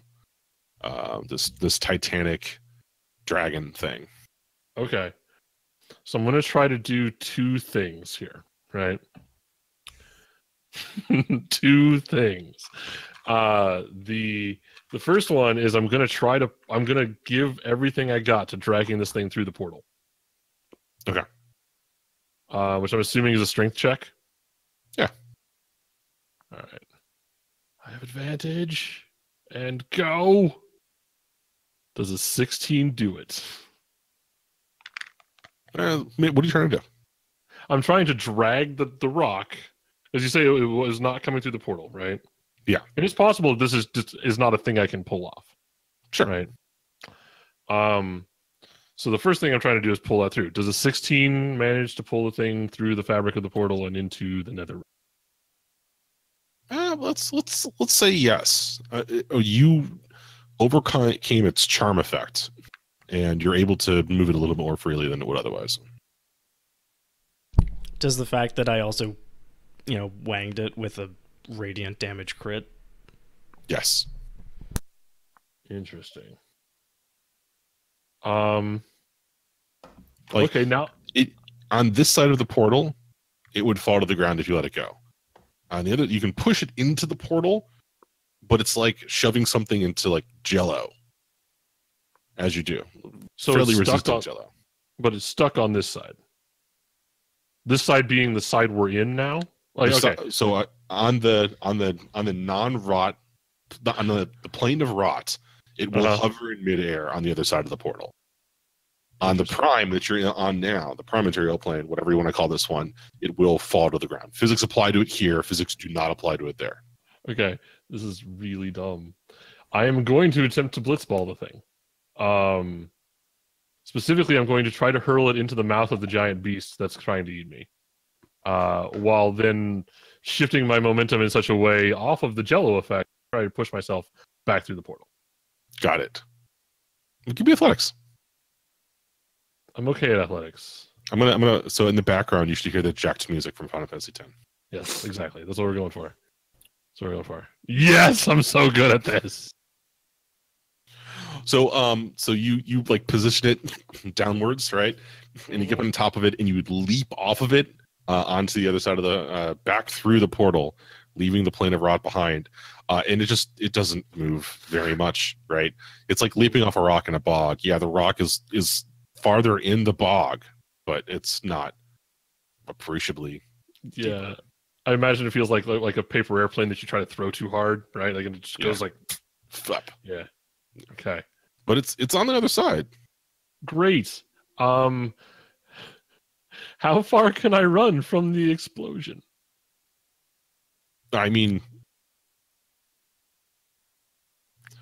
you've made 2-3 checks so far. So like, Yeah, I know. I've done a lot. I'm probably just gonna sit at the epicenter of this thing and explode. I'm guessing. I'll give you the end of Return of the Jedi, getting out of the range of the explosion, right? Like Okay. you're gonna get singed on the way out, and like maybe the explosion flings you forward, and you like can't hear for a while or whatever like that. You're not gonna be inside of it, right? Well, if you had also- failed multiple checks, you would be Adam. It also hasn't been 10 minutes probably since this whole thing started, so you might still have the expeditious retreat effect going. Oh, that would be badass. Like I run out at double speed, not looking back. Right. On the other side of the portal, that had no effect, but now here you can move fast again. Okay. Yeah, I will hit the ground sort of in the reverse. I imagine myself like landing facing the portal in the Iron Man pose and then turning and freaking out and running to whatever degree I can freak out. And I don't know if I would have seen where everyone else went. So I will probably just run straight towards Fritz. Keith. Okay. So I just want to check. The thing that's going to explode is going to blow up this room and the portal, in theory, is the plan? Mm-hmm. Yeah, you're not sure how big a golem core is going to be. Okay. But I mean, one of your 6 eyes can detect the massive amount of radiation, of ionizing radiation pouring out of this golem core. So you expect that like a safe distance of about a mile should be fine. Okay. So Kate's not gonna run. She's going to make sure that the rot that was in here, or the rot in general, remains here to be dealt with, which also includes her. So she's gonna keep firing. If the portal closes, that should deal with the rot as well. It should. Kate doesn't really deal with hypotheticals, and arrows are very practical. So Also cheap. mhm. Arrows are very practical. Looks at Fritz's gun. Okay, so this looks bad. Okay, so I'm going to shoot this newly rotten in the middle. With I have using- lost Keith. Yeah, I hid myself under this dead guy. Oh. Do something that's amazing. She's like, yeah, I'm hidden under the dead guy. She has like a racial bonus to hide from Under dead ledger guys. things. Yeah. Well, no, yeah, like I actually do somewhere. Oh, here you go. Oh, very nice. I mean, that's absolutely what happened. It just worked on the GM this time. Mm-hmm. Hold on. Okay. 21 so, for stealth. Yeah, yeah. So my passive perception is much lower than that. So I think the way this works is like, if this was, cinematically happening, the camera hasn't focused anywhere on Kaith for a while, and then it pans over this room with just rot creatures left, and then Kaith pops out from behind this dead thing and just starts shooting. And so my last spell thing, I'm going to use another Hail of Thorns, and 19 against the newly rotten in the middle. So it takes 10 piercing, which that's my max damage. Sweet. And then Hail of Thorns. Everything around it takes 3 if they don't pass the save. Aaron, have you seen Lock, Stock, and Two Smoking Barrels? I think I have.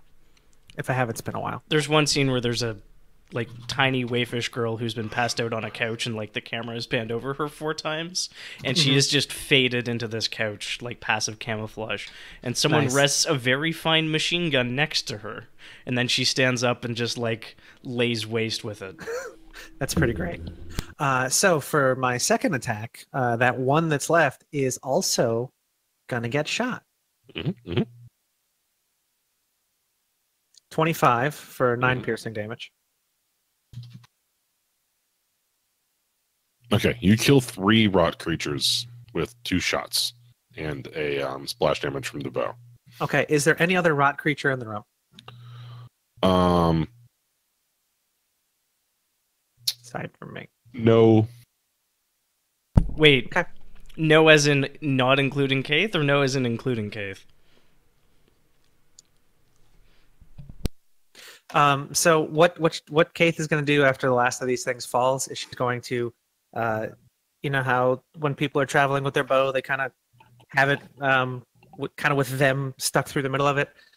She's going to do that and just kind of slowly walk up the stairs onto this altar and stare at the portal. Okay.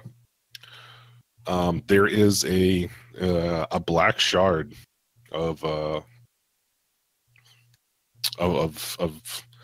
the space between worlds that has chipped off and fallen to this realm, floating on the other side of the portal in front of you.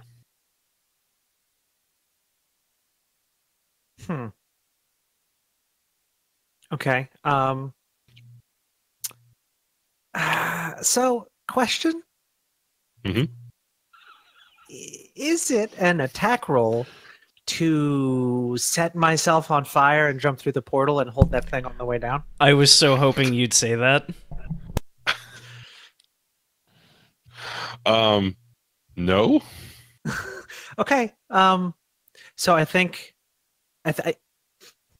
she goes to put the bow over her, and then she lays it down gently, puts the quiver of arrows. You can see her recoiling as she reaches into that brazier that's on the altar, and as her arms go up, she's going to charge headlong into the portal and then grab this thing and pull it down with her. All right. All right. And like Icarus, you, in a falling blaze, descend towards the sea of rot and the massive archdemon rising from the rot waters below. Yeah. So I have been reminded that I do have that glider that I haven't used until right now. So with her last moments, Kaith is going to fly one last time. Nice. All right. Outside the church, the golem core goes, ticks down to from 01 to 00 now that this dramatic time has occurred, and it explodes in this massive blue ball of energy, and the entire fortified cathedral collapses in on itself as there's a giant pop in the explosion, and the matter of the cathedral rushes in to fill the gap, and it's now like a smoldering ruin, and there's blue fire that licks up from the edges of the stone. And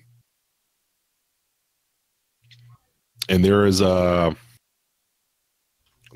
echo that persists even after the explosion has stopped, and it's the echo of Dramatic pause. Oh, sorry, I just wanted to drink water. It's the echo of the voices of your soldiers of Ashla, and the sound of carousing at the mead hall and in Odin's at mead hall in Odin's castle, or whatever. I don't know the castle. What is this? Long table, whatever. Something, insert Norse mythology symbolism here. And Sinrathi, this is also I'm struggling to remember something personal for you, but this is confirmation of your entire belief of you've sacrificed for another, and there's one last like ember of power from your time in the portal that you still have within you. Yeah, I'm gonna use it to stabilize the fallen lady. I thought that you might. That seems very very appropriate. And you lay hands on her, and like your hands go away, the hole is gone. I think I don't even think like I touch. I think it's like I bring the hand close, and then it drops away, and I just speak a word of healing power. And does it come out in like celestial or something? Probably. What's the word? Fuck if I know. I don't speak celestial. We determined celestial is French, right? It's her name. It just says, check this shit out, motherfucker, and then like she's Oh, her name is Lily. There you go. But like, yeah, whatever. Like, yeah.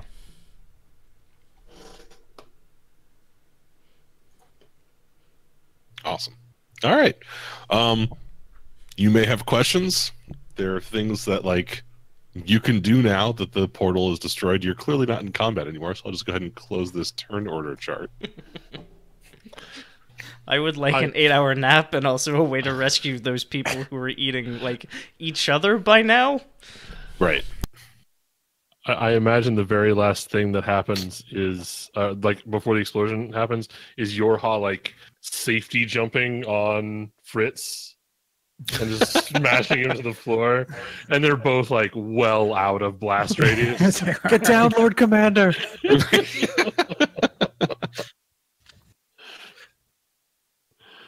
Yes, that is excellent. Fritz is like, we're clearly out of the. Oh god. You're very large. Oh, that was the last thing that he says before he gets smushed. Alright. That can stay. That can stay. This window can get closed. Yay. Alright. So, the fallen lady kind of sits up and like tentatively touches her forehead where there was the piece of the night sky. You're not fully healed yet, but you shouldn't leave us before your time. Whatever time that might be. I thought my time had ended an age ago. We've got a surprising quantity of that, actually.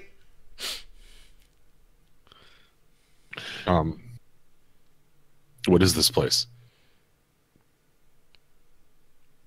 A place that needs fixing. A place that needs help.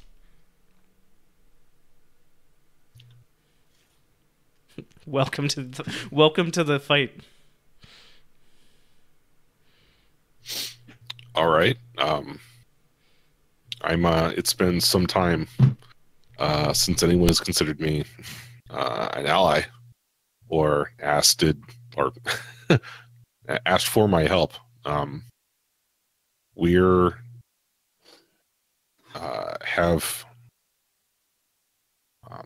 and she looks over the church and like she slowly begins remembering things and putting things back together.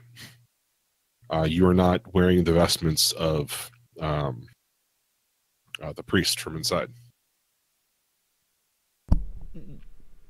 No, no, they're one of the problems that needs addressing. Has the party like reconvened? Seems legit. I mean, most of the party. Right. So that's the next question: is where's Kaith to like the Yorha and Fritz half of the party? Oh, Yorha's not. Yorha is like now back at sort of that pile of rubble in the main room, right? Yorha is building the entire thing has been leveled. Yeah. So like members of the Order of Saint Rona don't go away permanently very often, right? So like when they do, there's some sort of ceremony. There's some sort of ceremony that they observe the removal of this person, right? So Yorha's in there building some sort of like cairn or shrine out of the rubble to Kaith, right? And then a stone tree, right? Yeah, it's like as well as we can do with what we have around. Like maybe like the brazier is like the bottom is the limbs and that kind of thing is built there. And then sort of that's what Yorha is going to be doing. And then by the time he finishes, he will have found like a couple of spare feathers from Kate that were laying around, and like have them tied around the arm that he always cuts for the closing ceremony. Like, Yorha's treating it as though Kaith was a sister of Rhoda at this point, and seeing her off proper.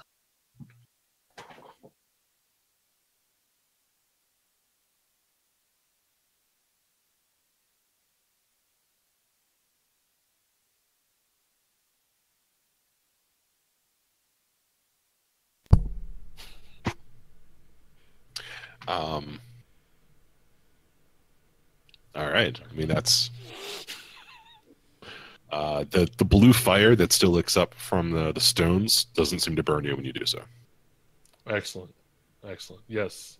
We'll talk about whether I know about the fire at all. If I could incorporate the blue fire into the statue, I totally will.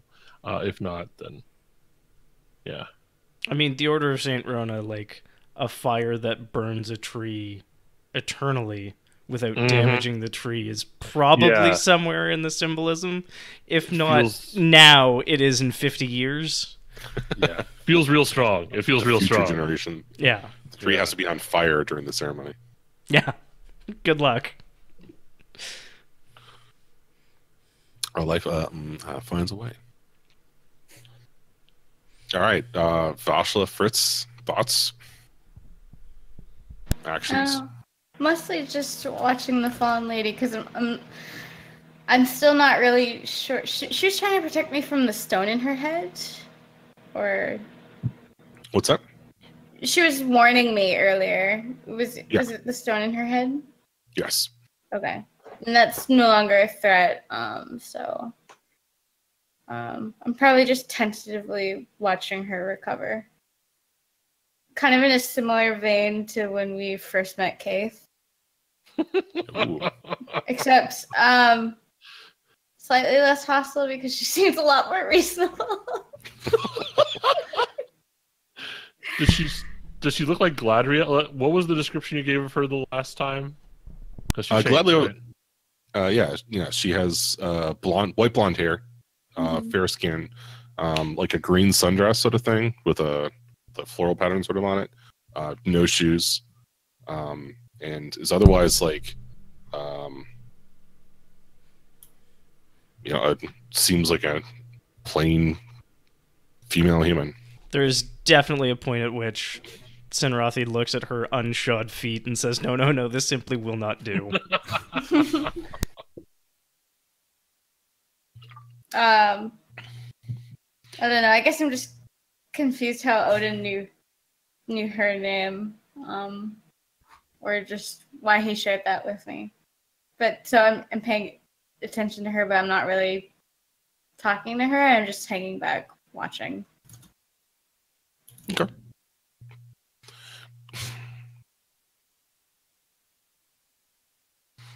Fritz. Oh, excuse me. So there was a large force that rode out from this area. So Fritz is gonna be recon, since for some reason the crazy bird jumped in the portal. He needs to find out if they're still mobile. Because otherwise, if so, they need to get out of here right now. Right. You come to the place where you last saw these things, or the last saw the Outriders, the fairly large army that was nearby, and there is none. There's nothing to be. There is the fallen remains of them, but they are not mobile. They are not living. And like the rot bits are kind of like flaking up into the air. Okay. Leaving like charred and twisted bones. Is there anything still moving in these pens? Yes. You're like a pounding? Clamp on the scaffolding. There's about some people trying to, like, knocking on the door, asking to leave. Can we come out now, please? Is there like a lot fewer of them, or they're all still there? There's a lot fewer of them. Okay. And you also see the similar kind of like flaking up into the air from the floor of the pit and from the piles of it on the side and all over the place. Okay. I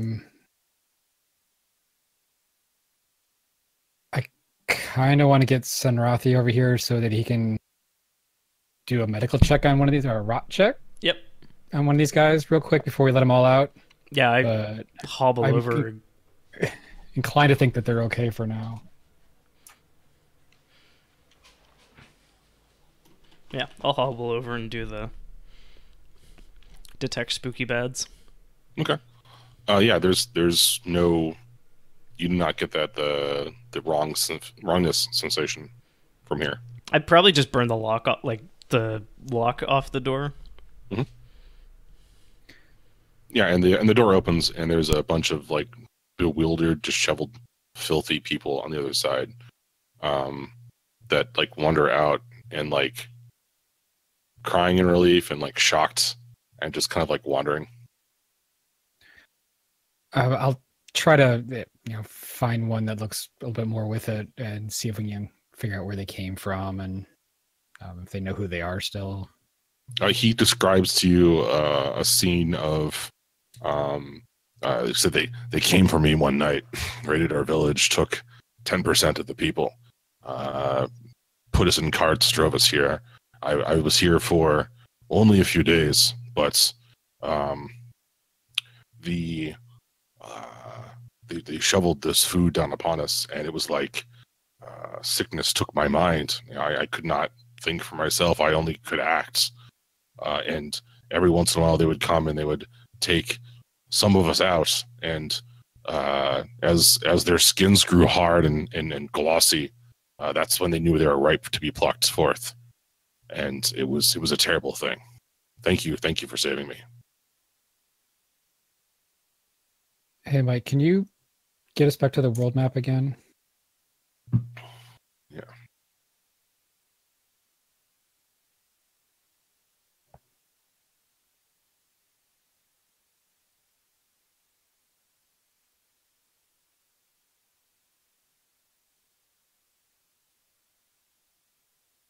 Can you see it? Yeah, I'm zooming in here. It was a much smaller picture than the last map. So whereabouts are we with relation to our home, or the Ash Wardens? So you're that area right over there. So there was I'm loading up a fancier map to upload, but I think that was not Sunshield, but yeah, you're just outside of what was once a major city. That has been removed. It's gone now. Whatever was there has been taken for by the rot. Sandshield.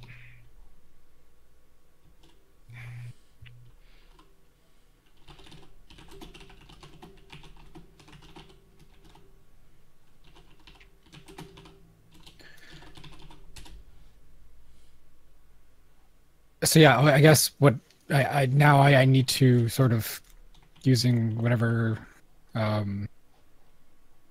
can't think of the right word of it, but I need to figure out how to get these people somewhere safe that can handle this large of a group. So I guess so to the west is Vinerise, to the north is Sonata, and to the east is Ashfall. There is a small unnamed fishing village, fishing city. It's not a name, I just don't have a name for it yet. That's at the south of east of here, and then farther to the east there is Lorca. And here is a much bigger one of those pictures. God damn it, Zach. I can't see that. What's going on? I was talking about how like I wonder if Kaith is like feared and or revered as like the bringer of flame in the plane of rot, and Zach was like, yeah, probably a demigod, hot wings. Oh, It's a shame we didn't get you like a car to drive in, because then you could have been Hot Wheels leading the way. all right. There you go. There's a more recent picture of the map that I drew.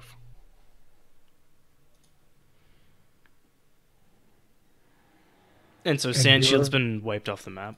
Yeah. Yeah. And we're from Senata? Senata is the historic capital. Oh. It is now where the Ash Warden's keep is. Okay. But the most populous cities here are Seaham and Ash.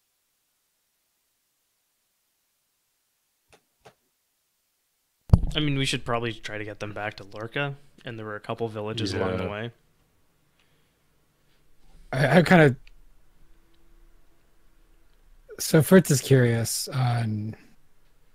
I mean, maybe it's just because they didn't have a very long duration exposure to the rot, but there could also be something about how they have some sort of natural resistance to the rot too. It's possible. So I kind of want to take them back to the Ash Wardens. But I don't know if we can manage that long of a journey with this large of a group. We have a cart. We have Look one card and larger. like dozens of people. Yeah. They transported them here somehow. I mean, Lorca's. If we're just outside of Sandshield. Yeah. Yeah. And Lorca was having a food crisis, so they're probably not going to welcome a large group of refugees. It's a long road to Cenotaph, though. I know. We know nothing about Vine Rise. Vinerise and Sandshield were They might. They The people we've rescued. They're probably like logistically they're probably from outlying neighboring villages or what was Sandshield. Yeah, the brief answers that you get from them is that most of the South was controlled by the Inquisition, and while they don't know exactly what's gone on in Vinerise, the word has been that it was probably something similar, Okay.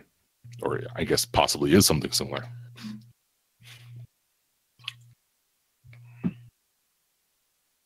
Sounds like it's north then.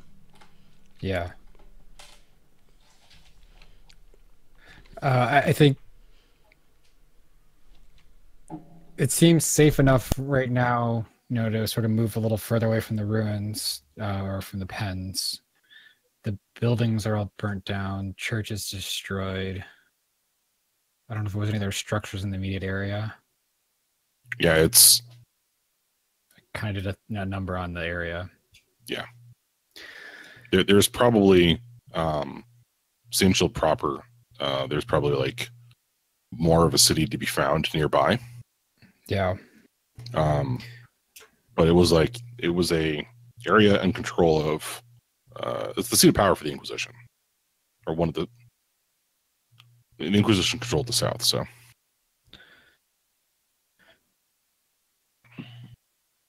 Yeah, so I think right now we just need a temporary camp set up so that people have a chance to overcome shock, of the sudden change, and see if we can forage anything in the local area.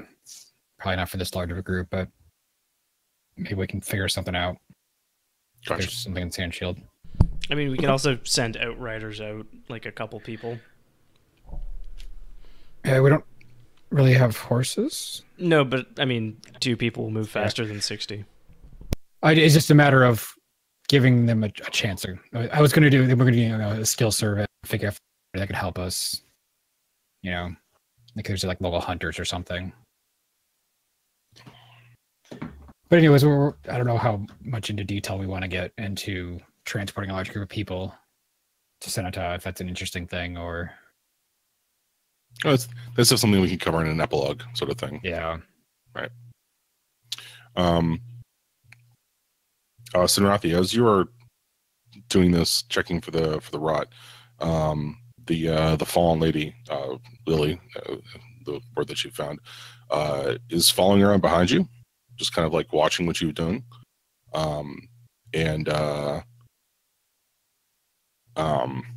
What's that? I see the shit you're about to pull. What's that? She's got divine magic. Indeed, she does. I actually have a decent passive perception. Yeah. And even more so, like where she walks on the ground, the grass blooms a little greener.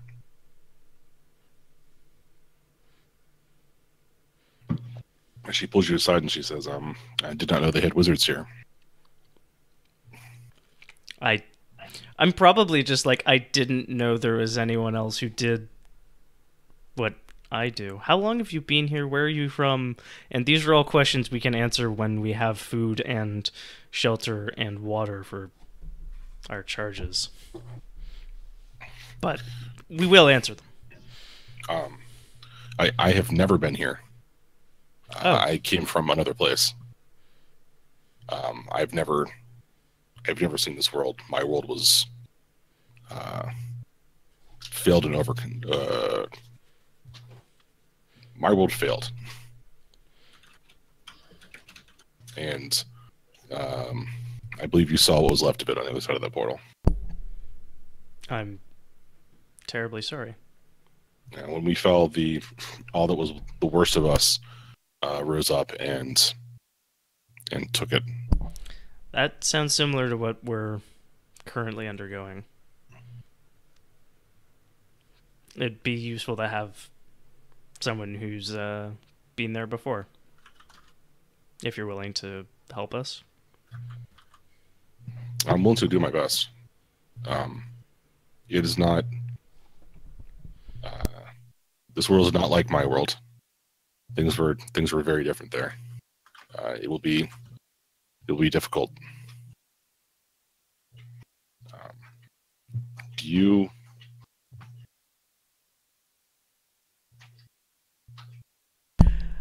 I just got what Lily she is.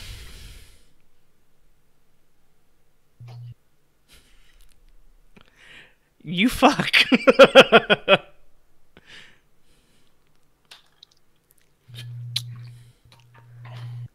Good. All right. Do you want to explain it to the listeners at home? I mean, those of us who have read the Dresden Files might remember a Summer Lady, if I'm not wrong. Which is one of the 3 matron figures of the Summer Court of Fae. Mm-hmm. So the Dresden world is done now. Yeah. Apparently,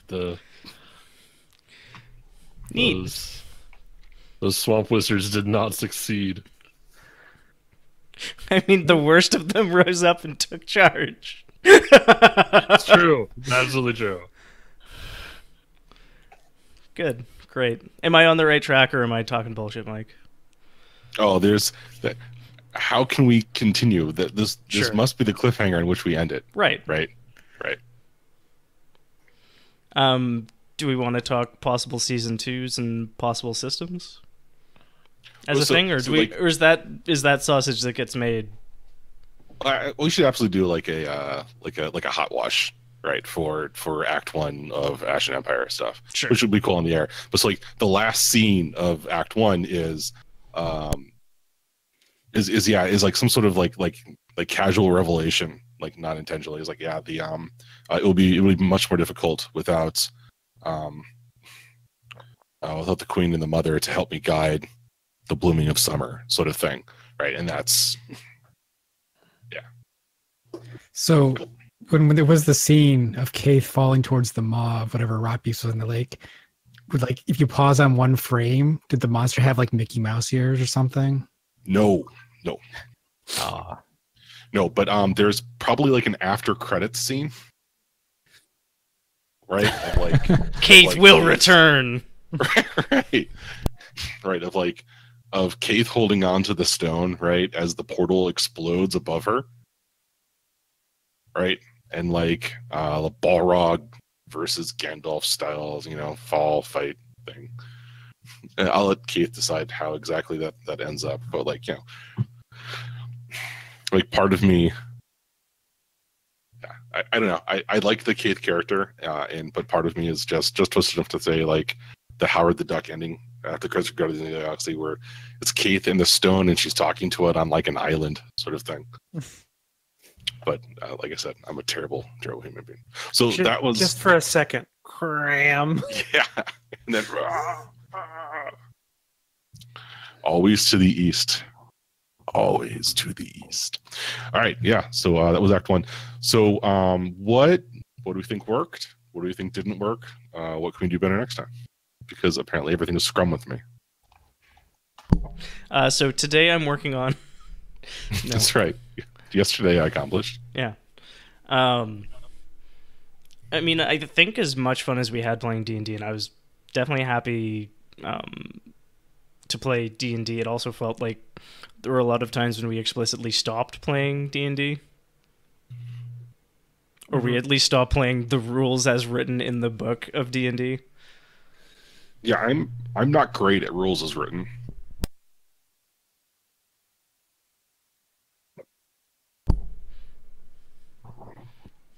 Once something bumps up against, once I get any sort of friction from the rules, I will just Sand it down.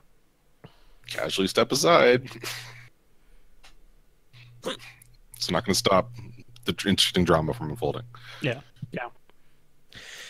So I had fun. I think we had good people doing cool stuff and good characters. It's one of those things where I feel like D&D as a whole just maybe isn't for me anymore. Like, I feel like combat takes a long time in D&D, and it's not like it's not us fucking up. Like, it's just it seems to go that way.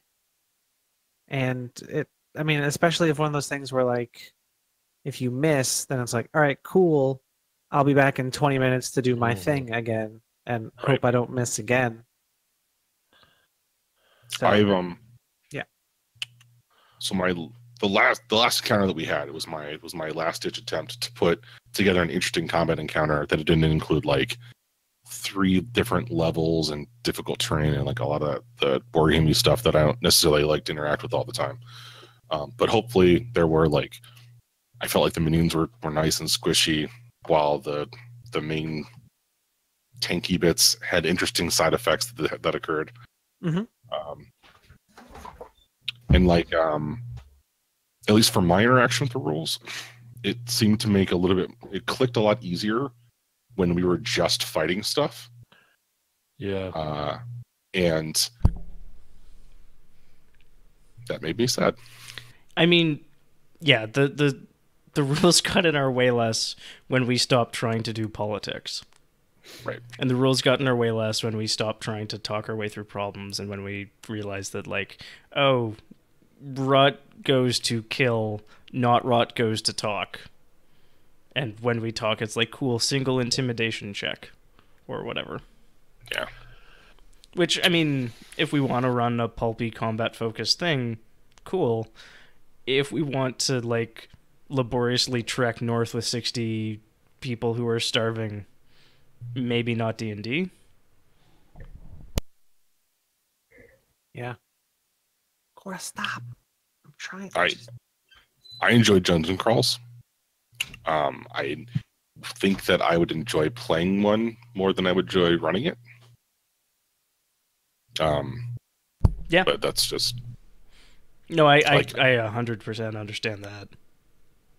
I'm really digging Pillars of Eternity right now. Like, so much would like to bottle that feeling of gaming. I mean, here's the thing with Pillars. Like, it has better talking resolution because your talking skills are based off of either what you've invested points in, which don't cost combat resources, or how you've behaved in your reputations. So I mean, like the Yes, talking stuff right. is like mechanically relevant without being laborious, and the combat can be laborious, but the computer handles all of the fiddly maths. So if you Right. miss, it's cool. It's this other person's turn, also right now. Interesting positioning. You know, like short tactics. Solve this puzzle. Well, and it's always your turn. Right. And that's the other thing, is that as the DM running these encounters, it's like, yeah, I always have something that I'm immediately doing or interacting with and stuff like that. Yeah. I remember being a player of 4E and being like, yeah, it's 20 minutes. Cool. But let's hear from other people. Do you have any feedback? I really liked the setting a lot.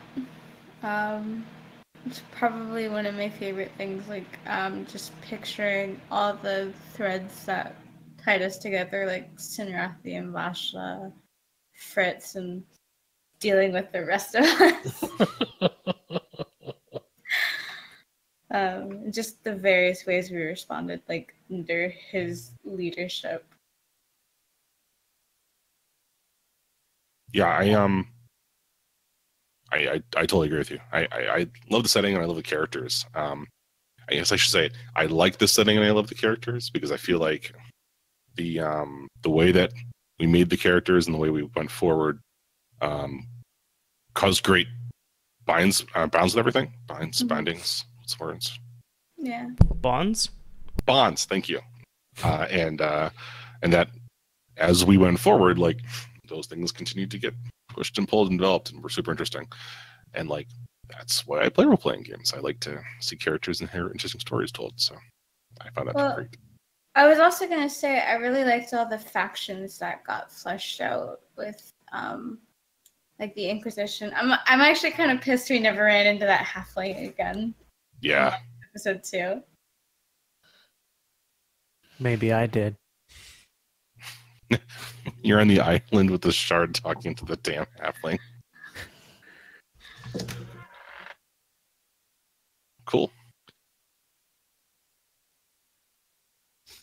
All right, Adam.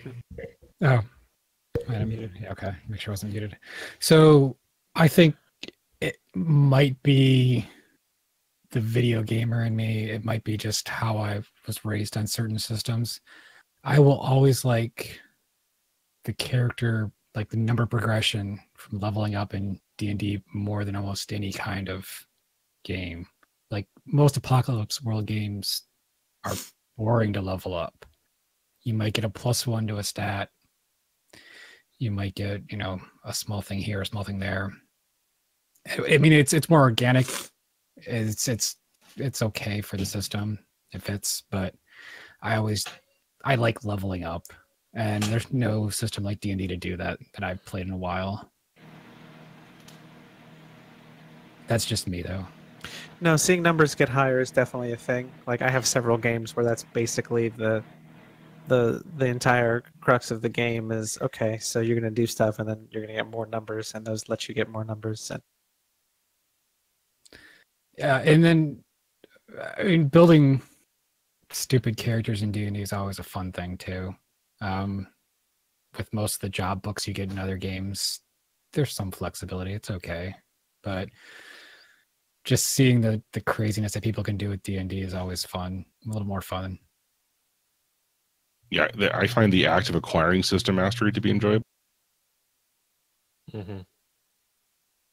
Yeah, I think, unfortunately for the character I played, the Artificer, I think it was supposed to be in a world that has a lot more magical items around. So more of a dungeon crawl-ish kind of setting, or somewhere where you're getting weird random items that you don't know what you can do, and using more of them at once than any other person can do.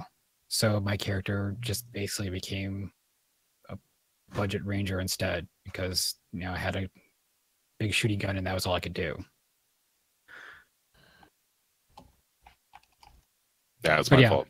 No, it's not. It's just we had no idea what the Artificer was like. It's not anyone's fault. It's just kind of looking at I think my next level at level 5, I get a new wondrous item from a certain list, and I can use more magic items at once. That's the whole level. except for like proficiency going to +3, whatever. But so yeah, there's just a lot of focus on magic items for the artificer that I didn't realize going into it. And I like the class. It seems like it can be fun, just not the right setting for him. Right. How did you like it, Mike? Like, how did you find prep running the whole shebang? Because I mean, your job lasts a lot longer than ours. Oh, okay.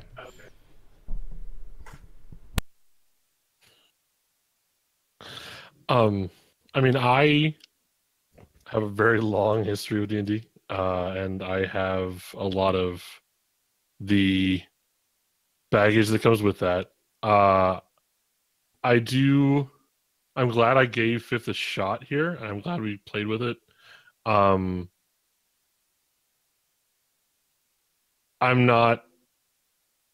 do agree, as was being said in the chat here, that leveling up felt like we accomplished something in this game every time. It felt like it was a thing that was important that happened, that we leveled up. I feel like now we'd be 5th level, like, because we just earned 5th level. That was what we just did, right? Yeah, I don't know. I think I really like this setting, and I like the possibilities it opens up. I don't know how much more of it I would be super interested in doing this way with D&D. I think there's a lot of very interesting factional interaction. There's a lot of very interesting sort of, this is how the world was affected sort of things. And D&D does that. I mean, we've all done that with D&D. We just did that with D&D. But it's not necessarily designed for it or very well suited to it. So yeah, I think that's my thoughts at this point. I will say that especially in that like when we did do like the big budget action scenes like this last one, 5th edition acquitted itself fairly effectively. Like it did an okay, pretty good job. Which it's faint praise. But at the same time, like, it's faint praise that some of the early editions of D&D wouldn't have gotten too. So I don't know. It's been interesting. It's been an interesting experience for me. It did absolutely remind me of running 3rd edition. Yeah, there's some strong 3rd edition vibes going through this thing for sure.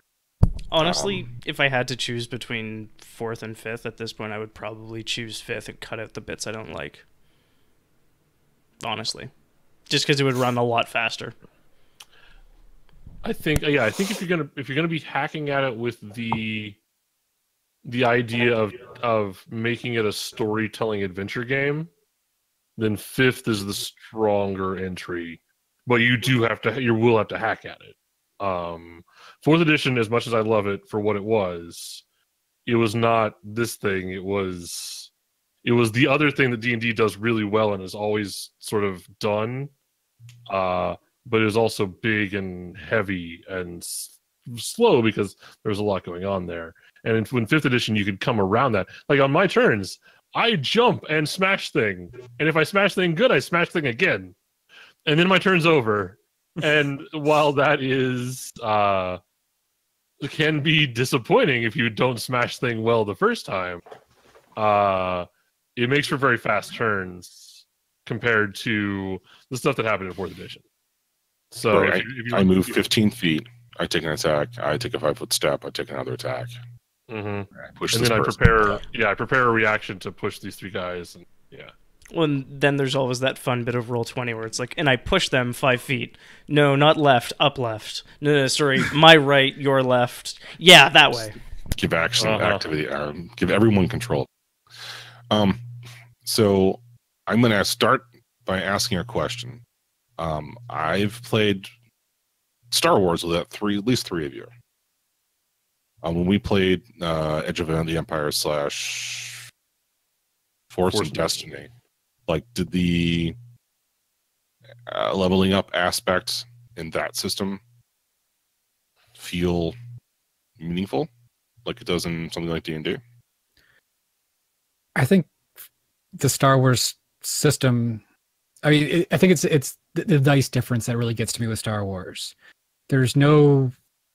I mean, you get one number at the end, sure, if it's a plus minus or whatever, but when you're leveling up with characters in D&D, there's always these stat blocks that are changing. You're seeing your dice rolls being affected because you have higher skill here, higher attack roll here, whatever.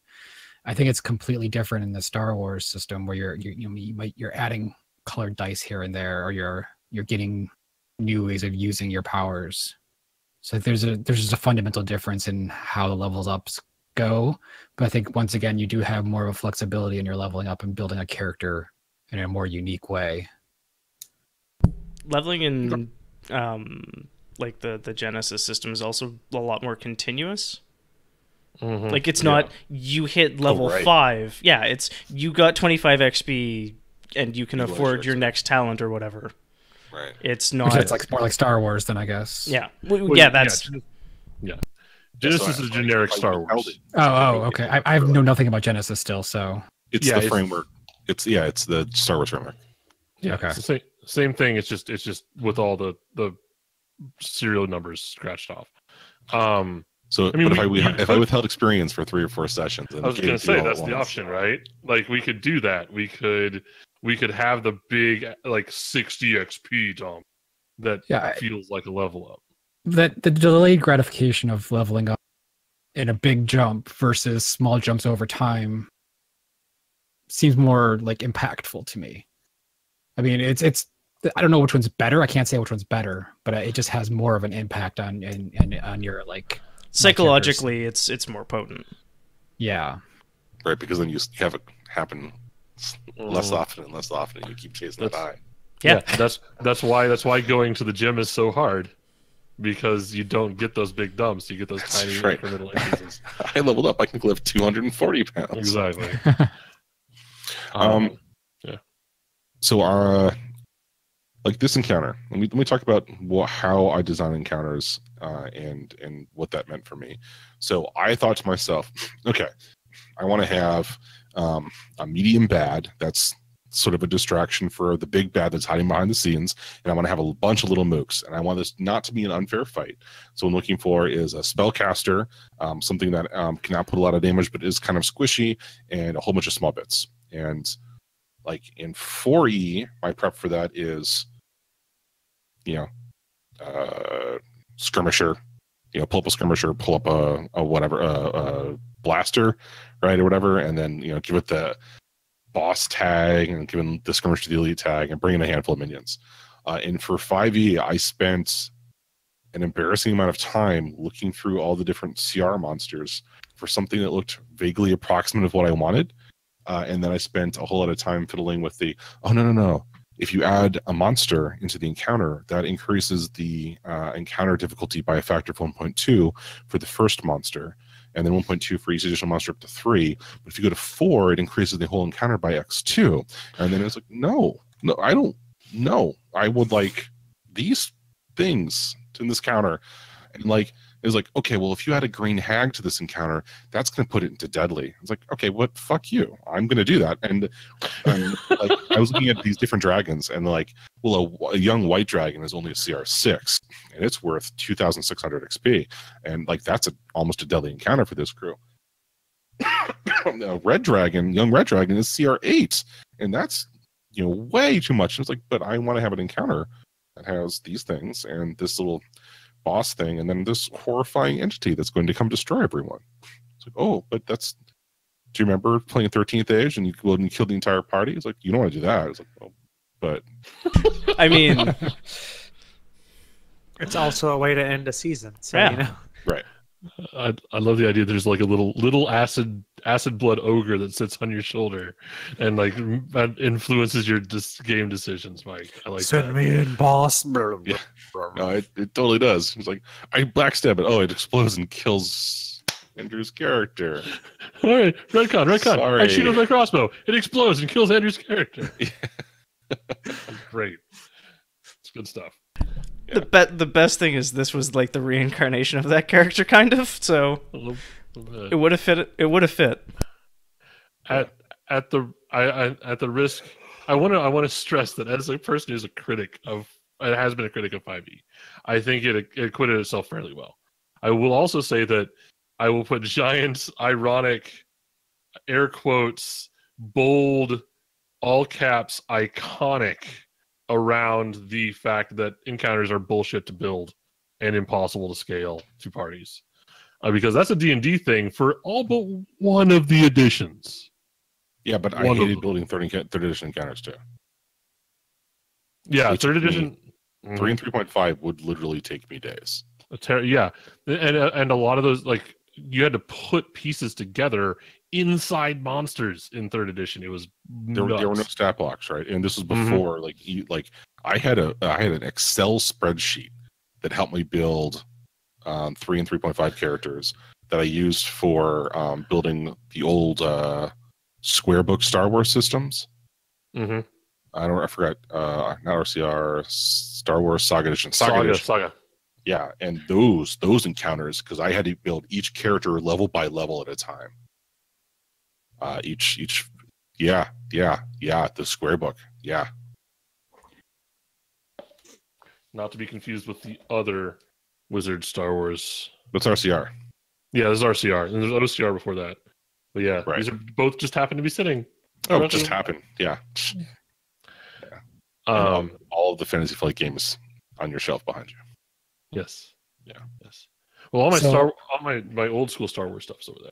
So another thing I want to say, that back to the earlier question, but one of the things I really liked in the campaign, I'd like to see actually a larger campaign kind of built around this concept, if possible, would be how we jumped from, we had our group, and then we, for a side cutaway for a little bit, we jumped to the goblins, and then we jump back to this group.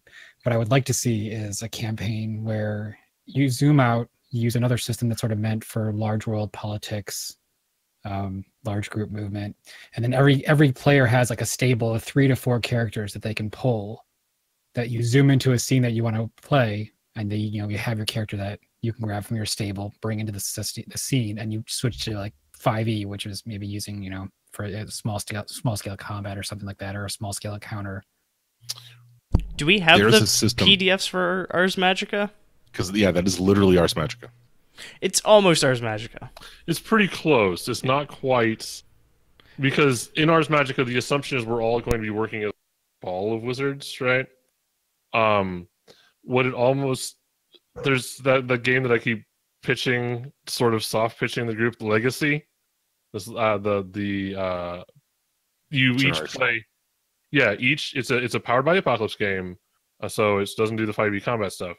But each player picks, like, there's a version of it where each player would essentially be a god, right?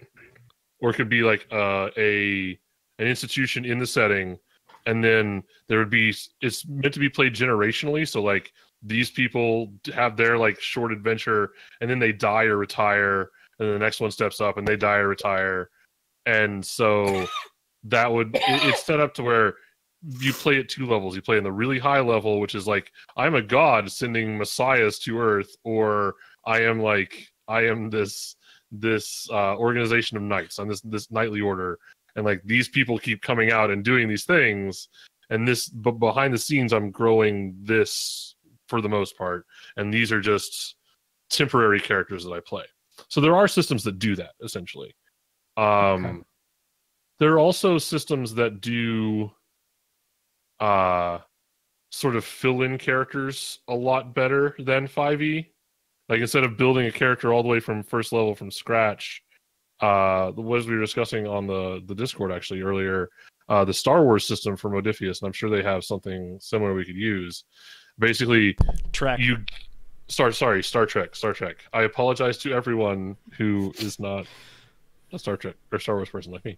The Star Trek system, where essentially if your main character, everybody gets their main character, but a lot of times you're playing this like slightly scaled down version of the same character with a different backstory and different personality and all these things, but the same skills kind of in each scene.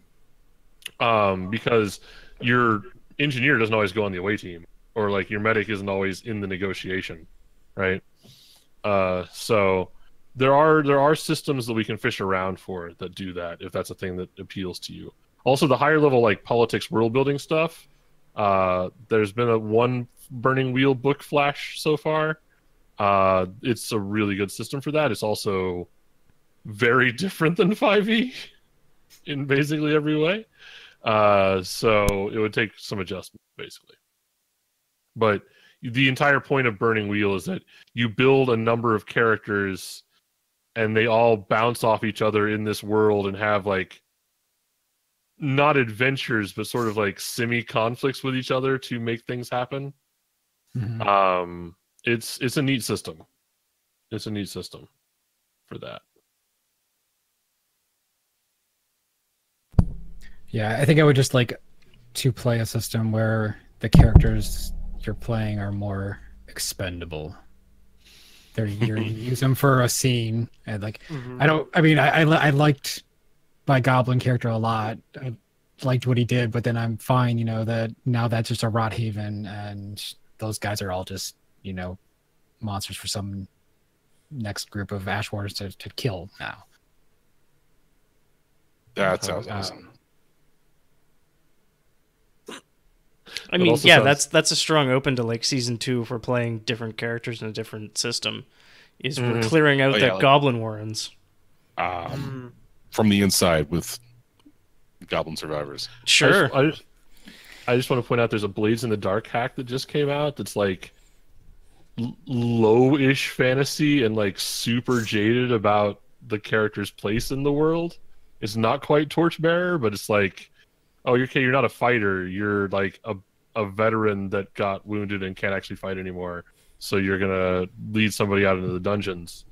As amateur archaeologists is the term they use. And that could be fun if we're gonna be playing somebody clearing out a Goblin Warren, basically. So the feeling I'm getting is the Ashen Empire will return. I'd like it to. Okay. Yeah, I would as well. All right. Was there any final thoughts that we want to do on the air? Nothing I can think of. All right. Like, share, subscribe. Please don't watch this if you're a wizard. If you're a Wizards of the Coast employee, because I stand by everything that at least I said. Yeah, also, we weren't needlessly trashing. We weren't. No, Yeah. we were fair critics of it, I'd say. Mike, thank you very much for running this, and also for spending that much time of your day putting together an encounter. Yeah. Seriously. No problem. I really wanted this one to be like the 5-iest best encounter that we could have.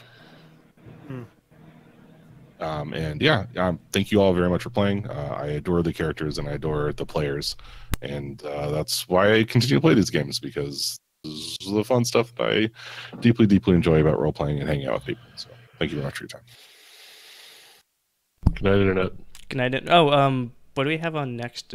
Next Tuesday is the Jason Tasharsky interview. Yes. And then we have a big fat question mark for next Thursday. Might be a week off. Yeah, I'm not going to be around at all, and I think Mike's traveling. I mean, I think that just means we can pick a system without Zach suggesting 9. I mean, that's also fair. I actually considered that. I'm like, I could just come back and find out what you're playing. It would be great. You have to like put on a blindfold as the stream starts. Yeah, you have to make me a character too. What are these? Oh, we've made characters for people. Yeah. Without any. Wasn't Kichtel made like without Jonathan's intervention? No, it was Zamp. Oh, Zamp was made without right. Jonathan. Yeah. Because Zamp's dark backstory never came out. Yeah. I mean, it did. It kind of did, yeah. There was a slight retconning of the character's dark backstory. One of the characters in our Dresden Files campaign was murdered by 2 other characters, and was brought back to life as a revenant. Pre-campaign. Yeah. But yeah. So yeah, we'll be around next week. Come hang out. It'll be a blast. Hopefully for everybody, but certainly for us. Yep. Good night. Night, Internet.